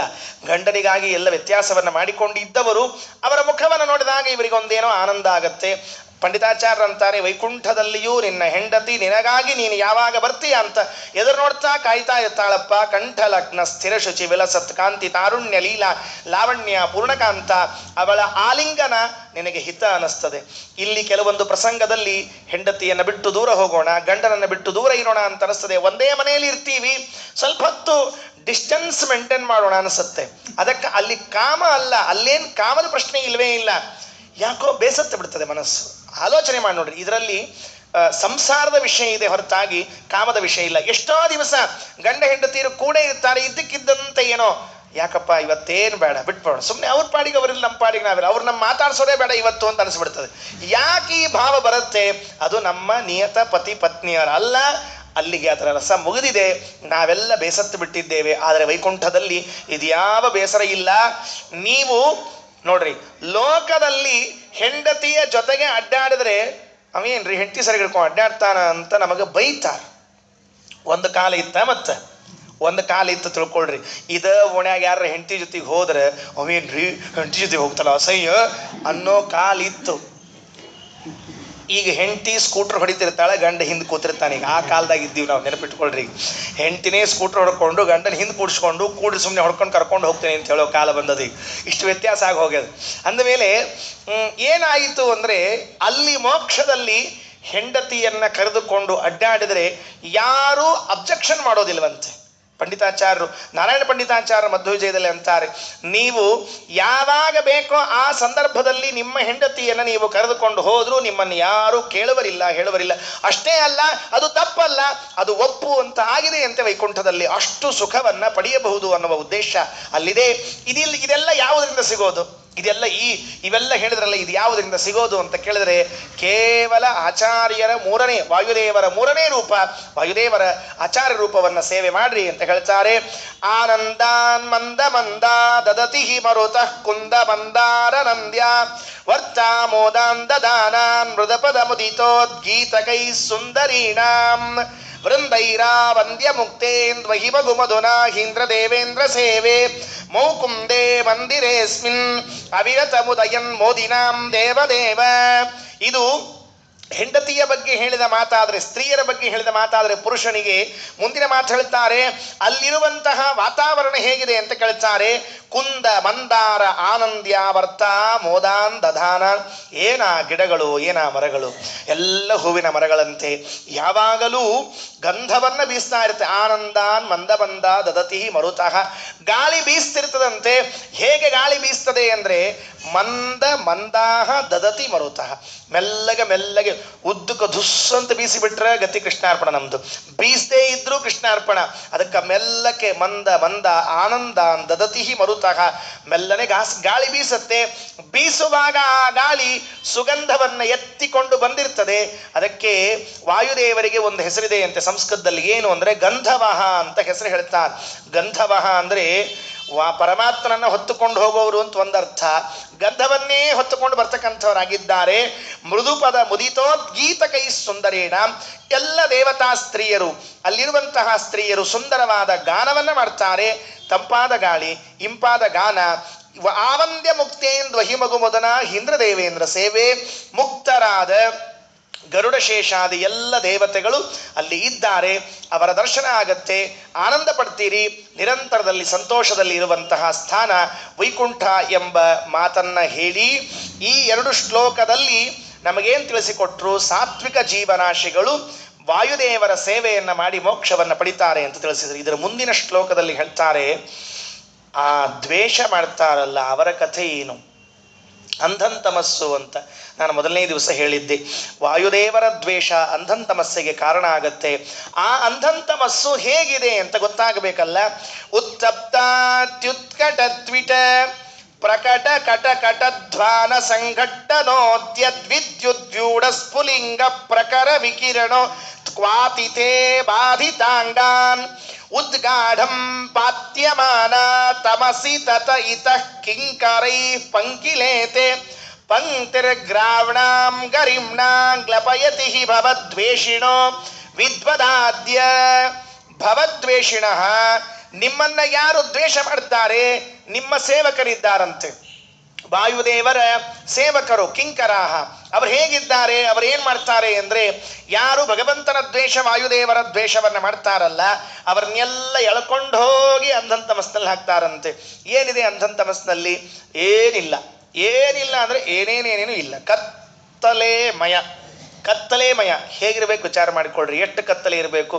ನಾವು ಮಲ್ಕೊಳ್ಳುವಾಗ ಎಲ್ಲ ಲೈಟ್ ಆರಿಸಿ ಕತ್ಲೆ ಮಾಡೇನೆ ಮಲ್ಕೋತೀವಿ. ನೆನಪಿಟ್ಕೊಳ್ರಿ, ನಾವೆಲ್ಲ ಎಲ್ಲ ಲೈಟ್ ಆರಿಸಿ ಇನ್ನೇನು ಬೆಳಕು ಬೇಡ ಅಂತ ಕತ್ಲೆ ಮಾಡಿ ಮಲ್ಕೋತೀವಿ, ನಿಜ. ಆದರೂ ಕಣ್ಣು ಬಿಟ್ಟಾಗ ಅಟ್ಲೀಸ್ಟ್ ನಮ್ಮ ಕಣ್ಣಿನಿಂದಾದರೂ ಕೆಲವು ಬೆಳಕು ಹೊರಗೆ ಹೊರಟು ಅಷ್ಟರ ಕಾಣಿಸ್ತಿರ್ತದೆ. ಅಲ್ಲೇನದ ಇಲ್ಲೇನದ ಅಂತ ಒಂಚೂರ ಕಾಣಿಸ್ತದೆ. ಆ ಇದರಲ್ಲಿ ಅಂಧಂತಮಸ್ನಲ್ಲಿ ಅದೂ ಕೂಡ ಇಲ್ಲ, ಏನೂ ಇಲ್ಲ. ಹೆಂಗಿರ್ಬೇಡ ವಿಚಾರ ಮಾಡಿಕೊಳ್ಳ್ರಿ. ಕುರುಡ ಇರ್ತಾನಲ್ಲ, ಕುರುಡನ ಪ್ರಪಂಚ ಆಗ್ಬಿಡ್ತದಂತೆ. ಅಲ್ಲಿ ಅಂಧಂತಮಸ್ನಲ್ಲಿ ಹೋದಾಗ ಕುರುಡನ ಪ್ರಪಂಚ ಆಗ್ಬಿಡ್ತದೆ. ಅಲ್ಲಿ ಹೇಳ್ತಾರೆ ಉತ್ತಪ್ತ ಅತ್ಯುತ್ಕಟ ತ್ವಿಟ, ಏನ ಕಲ್ಲುಗಳು ಬೀಳ್ತಾವಂತೆ ಮೈ ಮೇಲೆ. ಹೇಳ್ತೀನಿ, ಮೈ ಮೇಲೆ ಹಾಕ್ತಾರಂತೆ ವಾಯುದೇವರ ದ್ವೇಷ ಮಾಡಿದವರ ಮೇಲೆ ಕಾದ ಕಲ್ಲುಗಳಂತೆ. ಬಿಸಿ ಬಿಸಿ ಬಿಸಿ ಬಿಸಿ ಬಿಸಿ ಬಿಸಿ ಕಲ್ಲು. ನಮ್ಮಲ್ಲಿ ಹೇಳ್ತಿರ್ತಾರಲ್ಲ ಬಿಸಿ ಬಿಸಿ ಬಿಸಿ ಇಡ್ಲಿ ಅಂತ ಹೇಳ್ತಿರ್ತಾರಲ್ಲ, ಹಂಗೆ ಬಿಸಿ ಬಿಸಿ ಬಿಸಿ ಕಲ್ಲು. ಎಲ್ಯಾಗ ಇಡ್ಲಿ ಬಿದ್ರೆ ಬರೋಬ್ಬರಿ, ಮೈ ಮೇಲೆ ಕಲ್ಲು ಬಿದ್ರೆ ಗತಿ ಏನು ಹೇಳೋಣಂತ. ಉತ್ತಪ್ತ ಅತ್ಯುತ್ಕಟ ತ್ವಿಟ, ಬರೀ ಅಷ್ಟೇ ಅಲ್ಲ, ಕಾದದ್ದಲ್ಲ, ಆ ಕಲ್ಲುಗಳನ್ನು ಒಗೆಯುವಾಗ ಕಲ್ಲುಗಳು ಘರ್ಷಣೆ ಆದಾಗ ಬೆಳಕು ಬರ್ತದಂತ. ಅದು ಎಂಥ ಬೆಳಕು ಅಂದರೆ ಇವನ ಕಣ್ಣು ತೆಗೆದ್ರೆ ಕುಕ್ಕಿ ಹೋಗಿ ಮತ್ತಿಷ್ಟು ಕತ್ತಲೆ ಅಂಧಕಾರ ಬಂದ್ಬಿಡ್ಬೇಕು. ಉತ್ತಪ್ತ ಅತ್ಯುತ್ಕಟ ತ್ವಿಟ, ಅಷ್ಟೇ ಆಗಿದ್ರೆ ಏನು ಆಯ್ತಪ್ಪ. ಪ್ರಕಟ ಕಟಕಟ ಧ್ವಾನ ಸಂಘಟ್ಟನೋದ್ಯ, ಪ್ರಕಟವಾದ ಕಟಕಟ ಧ್ವನಿ. ಎಂತಹ ಕಟಕಟ ಎಂಬುವಂತಹ ಧ್ವನಿ ಇದೆ ಅಂತ ಹೇಳಿದ್ರೆ ಕಿವಿಗೆ ಕರ್ಕಶ, ಕೇಳಲಿಕ್ಕೆ ಸಾಧ್ಯ ಆಗಿರಬಾರದು, ಅಷ್ಟು ಕರ್ಕಶವಾಗಿರುವಂತಹ ಧ್ವನಿ ಇರ್ತಕ್ಕಂಥದ್ದಾಗಿದೆ. ಭಾಗವತ ನರಕದ ವರ್ಣನೆಯನ್ನು ಮಾಡಿದರೆ ಭಯ ಪಟ್ಕೋತೀವಿ ನಾವೆಲ್ಲ. ಭಾಗವತ ನರಕದ ವರ್ಣನೆಯನ್ನು ಮಾಡಿದ್ರೆ ಅಯ್ಯೋ ಯಾವ ನರಕಕ್ಕೆ ಹೋಗ್ತೀವೋ ಗೊತ್ತಿಲ್ಲ ಅಂತ ಹೇಳಿ. ಇಲ್ಲೆಲ್ಲ ಕೆಲವರಿಗೆ ಸಂತೋಷ ಆಗ್ತಿರ್ತದೆ, ನಾವು ಒಬ್ಬರೇ ಹೋಗಂಗಿಲ್ಲ, ಆಚಾರ ಬರ್ತಾರ, ಅವರು ಇವ್ರು ಬರ್ತಾರೆ. ಹೌದ್ರಿ, ಪ್ರವಚನ ಹೇಳಿದ ಆಚಾರ ಒಬ್ಬರೇ ಇಲ್ಲಿ ಉಳ್ಕೊಂಡ್ಬಿಟ್ಟು ನಾವು ಅಷ್ಟೇ ಹೋಗ್ಬಿಟ್ರೆ ಏನ್ ಮಾಡೋದು? ಮತ್ತೆ ಅವರು ಆಚಾರ ಅಂತ ಇರ್ತಾರೆ, ನೀವೇನು ಕಾಳಜಿ ಮಾಡ್ಬೇಡ, ನಾವು ಬರ್ತೀವಿ ತಗೊಳ್ರಿ ಅಂತ ತಿಳ್ಕೊಂಡು ಹೇಳಿ. ಅದಕ್ಕೆ ಈ ಮತ್ತೆ ನರಕದ ವರ್ಣನೆಯನ್ನ ಕೇಳಿದ್ರೆ ಭಯ ಆಗುವ ನಮಗೆ. ಅಂಧಂತಮಸ್ನಲ್ಲಿ ಹೇಳ್ತಾರೆ ಕ್ವಾತಿತೆ ಪಂಕಿಲೆ ಅಂತಾರೆ. ಅದು ಕೆಳಗೆ ಕೆಸರದ ಅಂತ ಕೆಳಗಡೆಗೆ ಕೆಸರು ಗೊತ್ತಲ್ಲ, ಸಿಕ್ಕಾಕೊಂಡು ಬಿಡ್ತೀವಿ. ನೀರು ಹೋಗಿಬಿಟ್ಟು ಅಲ್ಲಷ್ಟೇ ಕೆಸರು ಉಳಿದಿರ್ತದೆ. ನದಿ ತೀರದಲ್ಲಿ ವಾಸ ಮಾಡೋರಿಗೆ ಇದು ಕೆಸರಿನ ಬಗ್ಗೆ ಚಲೋ ಪರಿಚಯ ಇರ್ತದೆ, ಉಳಿದವ್ರಿಗೆ ಗೊತ್ತಾಗಂಗಿಲ್ಲ. ಆ ಕೆಸರಿನಾಗ ಸಿಕ್ಕಾಕೊಂಡಿರ್ತಾವಂತ ಕಾಲು. ನೆನಪಿಟ್ಟುಕೊಳ್ರಿ, ನನ್ನ ಕಾಲು ಕೆಸರಿನಲ್ಲಿ ಸಿಕ್ಕಾಕೊಂಡಿರ್ತಾವ. ಸಿಕ್ಕಾಕೊಂಡಿದ್ರೆ ತೆಕ್ಕೊಂಡು ಹೋಗ್ಬೋದು, ಏನು ದೊಡ್ಡದಲ್ಲ, ಇಲ್ಲಿ ಸಿಕ್ಕಾಕೊಂಡು ಅಲ್ಲಿ ತೆಕ್ಕೋಬಹುದು ಅಂತ ಹೇಳಿ. ಆದರೆ ಅದು ಕುದಿಯುವ ಕೆಸರು ಇರ್ತದಂತ, ಇಷ್ಟೇ ಇರ್ತದಂತ, ಬೇರೆ ಏನಿರಂಗಿಲ್ಲ ಅಂತ ಹೇಳ್ತಾರೆ. ಕ್ವಾತಿತೆ ಅದನ್ನು ಹೇಳ್ತಾರೆ ನೋಡ್ರಿ. ಯಾಕದು ಕುದಿಲಿಕ್ಕತ್ತದ? ಅದಕ್ಕೆ ಒಂದು ಕಾರಣವನ್ನು ಹೇಳ್ತಾರೆ. ಇದೇನು ಕಿರಣಗಳು ಬರ್ತಾ ಇವೆಯಲ್ಲ, ಅದರ ವೇಗ ಬಿಸಿ ಎಷ್ಟಿದೆ ಅಂದರೆ ಅದು ಕೆಳಗಿನ ಕೆಸರಿನವರೆಗೆ ಹೋಗಿ ಅದನ್ನು ಕುದಿಯುವ ಹಾಗೆ ಮಾಡಿದೆಯಂತೆ. ಮೊದಲನೇದ್ದು ಪೂರ್ಣ ಕತ್ತಲೆ, ಎಲ್ಲಿ ನೋಡೋದಲ್ಲಿ ಕತ್ತಲೆ, ಕಾಲಿಟ್ಟಲ್ಲೆಲ್ಲ ಕೆಸರು, ಹುದುಗು, ಸಿಕ್ಕಾಕೊಳ್ಳೋದು. ಒಂದು ಹೆಜ್ಜೆ ಮುಂದಿಡಬೇಕು ಅಂತ ಹೊರಟ್ರೆ ಅದು ಹೆಂಗೆ ಇಡ್ಲಿಕ್ಕೆ ಸಾಧ್ಯ? ಅದ ಕುದಿಯಾದ ಕೆಸರಿದೆಯಂತೆ. ಅದರ ಮೇಲೆ ಬಿಸಿ ಬಿಸಿಯಾದ ಕಲ್ಲು, ಕೆಳಗೆ ಕುದಿಯಾದ ಕೆಸರು, ಮೇಲೆ ಬಿಸಿ ಬಿಸಿಯಾದ ಕಲ್ಲು. ಸಾಲದ್ದಕ್ಕೆ ಆ ಕಲ್ಲು ಬಡ್ಕೊಂಡಾಗ ಬರುವಂತಹ ಬೆಳಕು, ಅಷ್ಟು ಸಾಲದ್ದಕ್ಕೆ ಬ್ಯಾಂಡ್ ಭಜಂತ್ರಿ. ನೋಡ್ಕೊಳ್ರಿ ಏನು ವ್ಯವಸ್ಥೆ ಇರ್ಬೇಕು ಹೇಳ್ರಿ. ಆ ಕಲ್ಲಿನ ಶಬ್ದ, ಮಲ್ಕೋಬೇಕು ಅಂತ ಹೋಗಿರ್ತಾರಲ್ರಿ, ಅವಂಗೆ ಗೊತ್ತಿರ್ತದೆ ಏನು ಮಹತ್ವ ಅಂತ ತಿಳ್ಕೊಂಡು ಹೇಳಿ. ಶಬ್ದ ಆಗ್ಲಾರ್ದಂಗೆ ಇರ್ಬೇಕು. ಗಣೇಶ ಚೌತಿ ಹೊತ್ತಿನೊಳಗೆ ಮಲ್ಕೊಂಡಿರ್ತಾರೆ ನೋಡ್ರಿ, ಅವ್ರ ಕಥೆ ಕೇಳ್ಬೇಕ್ರಿ. ಇವ ಗಣಪತಿ ಕಳಿಸ್ಬೇಕಾರ ಇವ ಮಲ್ಕೊಂಡಿರ್ತಾನೆ, ಅವ ಗಣಪತಿ ಬೇಡ ಅಂತ ಹೇಳ್ತಾನೆ, ಇವ್ರು ಪಟಾಕ್ಷಿ ಬಿಡಂಗಿಲ್ಲ. ಢಮ್ ಢುಮ್ ಅಂತ ಹೊಡೆದು ಮಲ್ಕೊಂಡವರಿಗೆಲ್ಲ ಕಿರಿಕಿರಿ ಮಾಡಿ, ಅದಕ್ಕಿಂತಲೂ 1000 ಕೋಟಿ ಪಟ್ಟು ಕರ್ಕಶವಾದ ದೊಡ್ಡದ ಕ್ರೂರವಾದ ಧ್ವನಿ ಬರ್ತಕ್ಕಂಥದ್ದಾಗಿದೆ. ಉತ್ತಪ್ತಾತ್ಯುತ್ಕಟ ತ್ವಿಟ ಪ್ರಕಟ ಕಟಕಟ ಧ್ವಾನ ಸಂಘಟ್ಟನೋದ್ಯದ್ವಿದ್ಯದ್ಯೂಢ ಸ್ಫುಲಿಂಗ ಪ್ರಕರ ವಿಕಿರಣೋತ್ ಕ್ವಾತಿಥೇ ಬಾಧಿತಾಂಗಾನ್ ಉದ್ಗಾಢಂ ಪತ್ಯಮಾನ ತಮಸಿ ತತ ಇತಃ ಕಿಂಕರೈ ಪಂಕಿಲೇತೆ ಪಂಕ್ತಿರ್ಗ್ರಾವಣಾಂ ಗರಿಮ್ನಾಂ ಗ್ಲಪಯತಿ ಭವದ್ವೇಷಿಣೋ ವಿದ್ವದಾದ್ಯ. ತಪ್ಪಿಸಿಕೊಂಡು ಹೋಗಬೇಕು ಅಂತ ಪ್ರಯತ್ನ ಮಾಡ್ತಾರಂತೆ ಪಾಪ. ಅದರ ಮಧ್ಯದಲ್ಲೂ ಕೆಲವರು ಓಡಿ ಹೋಗೋಣ ಅಂತ ತಪ್ಪಿಸ್ಕೊಳ್ಬೇಕು ಅಂತ ಪ್ರಯತ್ನ ಮಾಡ್ತಾರಂತೆ. ಅವ್ರನ್ನೆಲ್ಲ ಏನು ಮಾಡ್ತಾರೆ ಅಂತ ಹೇಳಿದರೆ ವಾಯುದೇವರ ಸೇವಕರು ಎಳ್ಕೊಂಡು ಬಂದು ಮತ್ತೆ ಮುಳುಗಿಸಿಡ್ತಾರಂತೆ. ತಗೊಂಡು ಹೋಗೋದೆ ಹಂಗೆಲ್ಲ ಬಿಡೋ ಹಂಗಿಲ್ಲೇ ಇಲ್ಲ. ಈ ಮುದ್ರಾ ಹಾಕ್ಸೋಬೇಕಾದ್ರೆ ಕೆಲವು ತಪ್ಪಿಸ್ಕೊಂಡು ಓಡಿ ಹೋಗ್ತಿರ್ತಾರೆ ನೋಡಿ. ಮುದ್ರಾ ಹಾಕ್ಸೋಬೇಕಾದ್ರೆ ಒಲ್ರಿಪ್ಪ ಬೇಡ್ಬಿಡ್ರಿಪ್ಪ ಅಂತ ಓಡಿ ಹೋಗ್ತಿರ್ತಾರೆ. ನಾನು ಬೆಂಗಳೂರಲ್ಲಿ ಒಂದ್ಸರಿ ಆಷಾಢ ಏಕಾದಶಿ ಹೋಗಿದ್ದೆ. ಪ್ರಥಮ ಏಕಾದಶಿ ನಾನು ನೋಡಿದ್ದಿಲ್ಲ, ನೋಡೋಣ ಅಂತ ಹೋಗಿದ್ದೆ. ನಾವೆಲ್ಲ ಮುದ್ರೆ ಹಾಕ್ಸ್ಕೊಂಡ್ವಿ. ನಮಗೂ ಭಯ ಆಗತ್ತೆ, ಆಗೋದಿಲ್ಲ ಅಂತೇನಲ್ಲ, ಆದರೆ ಸಹಜವಾದ, ಎಲ್ರಿಗೂ ಆಗುವಂತಹ ಸಹಜವಾದ ಭಯ. ಒಬ್ಬರು ದೊಡ್ಡ ಆಚಾರ್ಯರನ್ನ ಕರ್ಕೊಂಡು ಬಂದರು. ರಾತ್ರಿ 10 ಗಂಟೆ ಆಗಿತ್ತು. ಸ್ವಾಮಿಗಳು ಇನ್ನೇನು ಮುಕ್ತಾಯ ಮಾಡಬೇಕು ಅಂದಾಗ ಅವ್ರು ಬೆಳಗ್ಗಿನಿಂದ ಉಳಿದವರಿಗೆಲ್ಲ ಮುದ್ರೆ ಹಾಕಿಸ್ತಾ ಇದ್ರು. ಕರ್ಕೊಂಡು ಕರ್ಕೊಂಡು ಬಂದು ಮುದ್ರೆ ಹಾಕಿಸ್ತಾ ಇದ್ರು. ಅವರಿಗೆ ಮುದ್ರೆ ಹಾಕುವ ಪ್ರಸಂಗ. ಅವರಿಗೆ ಹಾಕುವಾಗ ಏನಾಗಿತ್ತು ಅಂದರೆ, ವಿದ್ಯಾಪೀಠದಲ್ಲಿದ್ದ ಎಲ್ಲ ವಿದ್ಯಾರ್ಥಿಗಳು ಆಚಾರ್ಯರ ಎರಡೂ ಕೈಗಳನ್ನು ಎರಡೂ ಕಾಲುಗಳನ್ನು ಹಿಡ್ಕೊಂಡು ನಿಂತ್ಕೊಂಡಿದ್ರು. ಅಷ್ಟೂ ಮೀರಿ ಸ್ವಾಮಿಗಳು ಮುದ್ರಾಕೋಲು ತೆಗೆದುಕೊಂಡಾಗ ಅವರು ಮಾಡಿದ ವೇದಘೋಷ ಇನ್ನೂ ನೆನಪಿದೆ ನನಗೆ. ಏನು ಮಾಡಿದ್ರು ಅವರು ಅಂತ ಹೇಳಿದರೆ, ಆ ಘೋಷ ಅಯ್ಯೋ ಅಂತ ಕೂಕ್ಕೊಂಡ್ರು. ಪಾಪ 5 ಮುದ್ರಿ ಬಿದ್ದದೋ ಇಲ್ಲೋ ಗೊತ್ತಿಲ್ಲ, ಬಾಯಿ ಬಡ್ಕೊಂಡ್ಬಿಟ್ರು. ತಪ್ಪಿಸ್ಕೊಂಡು ಹೋಗೋ ಹಂಗಿಲ್ವೇ ಇಲ್ಲ. ಎಲ್ಲರೂ ಮುದ್ರೆ ಹಾಕಿಸ್ಕೋಬೇಕಾದ್ರಿಂದ ಅವರಿಗೂ ಮುದ್ರೆ ಆಯ್ತು. ಎಷ್ಟು ಕಷ್ಟ ಇದೆ ಇದು ಅಂದರೆ ನೋಡಿದ್ರೆ ಆಶ್ಚರ್ಯ ಆಗುತ್ತೆ. ಉಳಿದ ಸಮಯದಲ್ಲಿ ಭಾರಿ ದೊಡ್ಡ ದೊಡ್ಡ ಆಚಾರ್ಯರು ಭಾರಿ ಮಾತಾಡ್ತಿರ್ತಾರೆ, ಮುದ್ರಾ ಹಾಕ್ಸೋಬೇಕು ಅಂದರೆ ದೇವರೇ ಪ್ರೀತಿ ಓಡೋಗ್ಬಿಡ್ತಿರ್ತಾರೆ. ಹಾಗೆ ಎಲ್ಲಾದರೂ ತಪ್ಪಿಸಿಕೊಂಡು ಹೋಗ್ತಾರೆ ಅಂಧನ್ ತಮಸ್ಸಿನಿಂದ ಅಂತ ಹೇಳಿದ್ರೆ ಅವರನ್ನೆಲ್ಲ ಎಳ್ಕೊಂಡು ಬಂದು ಮತ್ತೆ ಒಳಗೆ ಹಾಕಬೇಕಂತೆ. ಈ ದ್ವೇಷ, ವಾಯುದೇವರ ದ್ವೇಷವನ್ನ ಮಾಡಿದ್ದರ ಫಲ ಅಂತ ಹೇಳ್ತಾರೆ. ಒಂದು ಮಾತಂತಾರೆ ಪಂಡಿತಾಚಾರ್ಯರು, ಯಾಕೆ ಹಾಳು ಮಾಡ್ಕೋತೀರೋ ಜೀವನವನ್ನ. ಅಸ್ಮದ್ಗುರುಡಾಂ ಹರಿಚರಣ ಚಿರಧ್ಯಾನ ಸನ್ಮಂಗಲಾನಾಂ ಯುಷ್ಮಾಕಂ ಪಾರ್ಶ್ವಭೂಮಿಂ ಧೃತರಣರಣಿಕ ಸ್ವರ್ಗಿ ಸೇವ್ಯಾಂ ಪ್ರಪನ್ನಃ ಯಸ್ತು ದಾಸ್ತೆ ಸಾಸ್ತೆ ಅಧಿಭವಮ ಸುಲಭ ಕ್ಲೇಶ ನಿರ್ಮೋಕಮಸ್ತ ಪ್ರಾಯಾನಂದಂ ಕಥಂಚಿನ್ ನವಸತಿ ಸತತಂ ಪಂಚಕಷ್ಟೇತಿ ಕಷ್ಟೇ. ಪಂಚಕಷ್ಟೇ ಅತಿ ಕಷ್ಟೇ. ಅವ ಅಂಧನ್ ತಮಸ್ಸಿಗೆ ಹೋಗಿಲ್ಲ ಅನ್ನೋದೊಂದು ಬಿಟ್ರೆ ಇನ್ನೇನು ದುಃಖ ಕಡಿಮೆ ಇಲ್ಲಂತ. ಯಾರು ಎಷ್ಟು ಉದಾಸ್ತೆ, ಯಾರು ಉದಾಸೀನ ಮಾಡ್ತಾರೆ, ಸ ಆಸ್ತೆ, ಅವನ್ನ ಇಲ್ಲೇ ಇಟ್ಟಿರ್ತಾರಂತ. ನೋಡ್ಕೊಳ್ರಿ, ನಾವು ವಾಯುದೇವರ ಉದಾಸೀನವನ್ನ ಮಾಡಿದರೆ ವಾಯುದೇವರ ನಮಗೇನು ಬೇಕಾಗಿಲ್ಲ.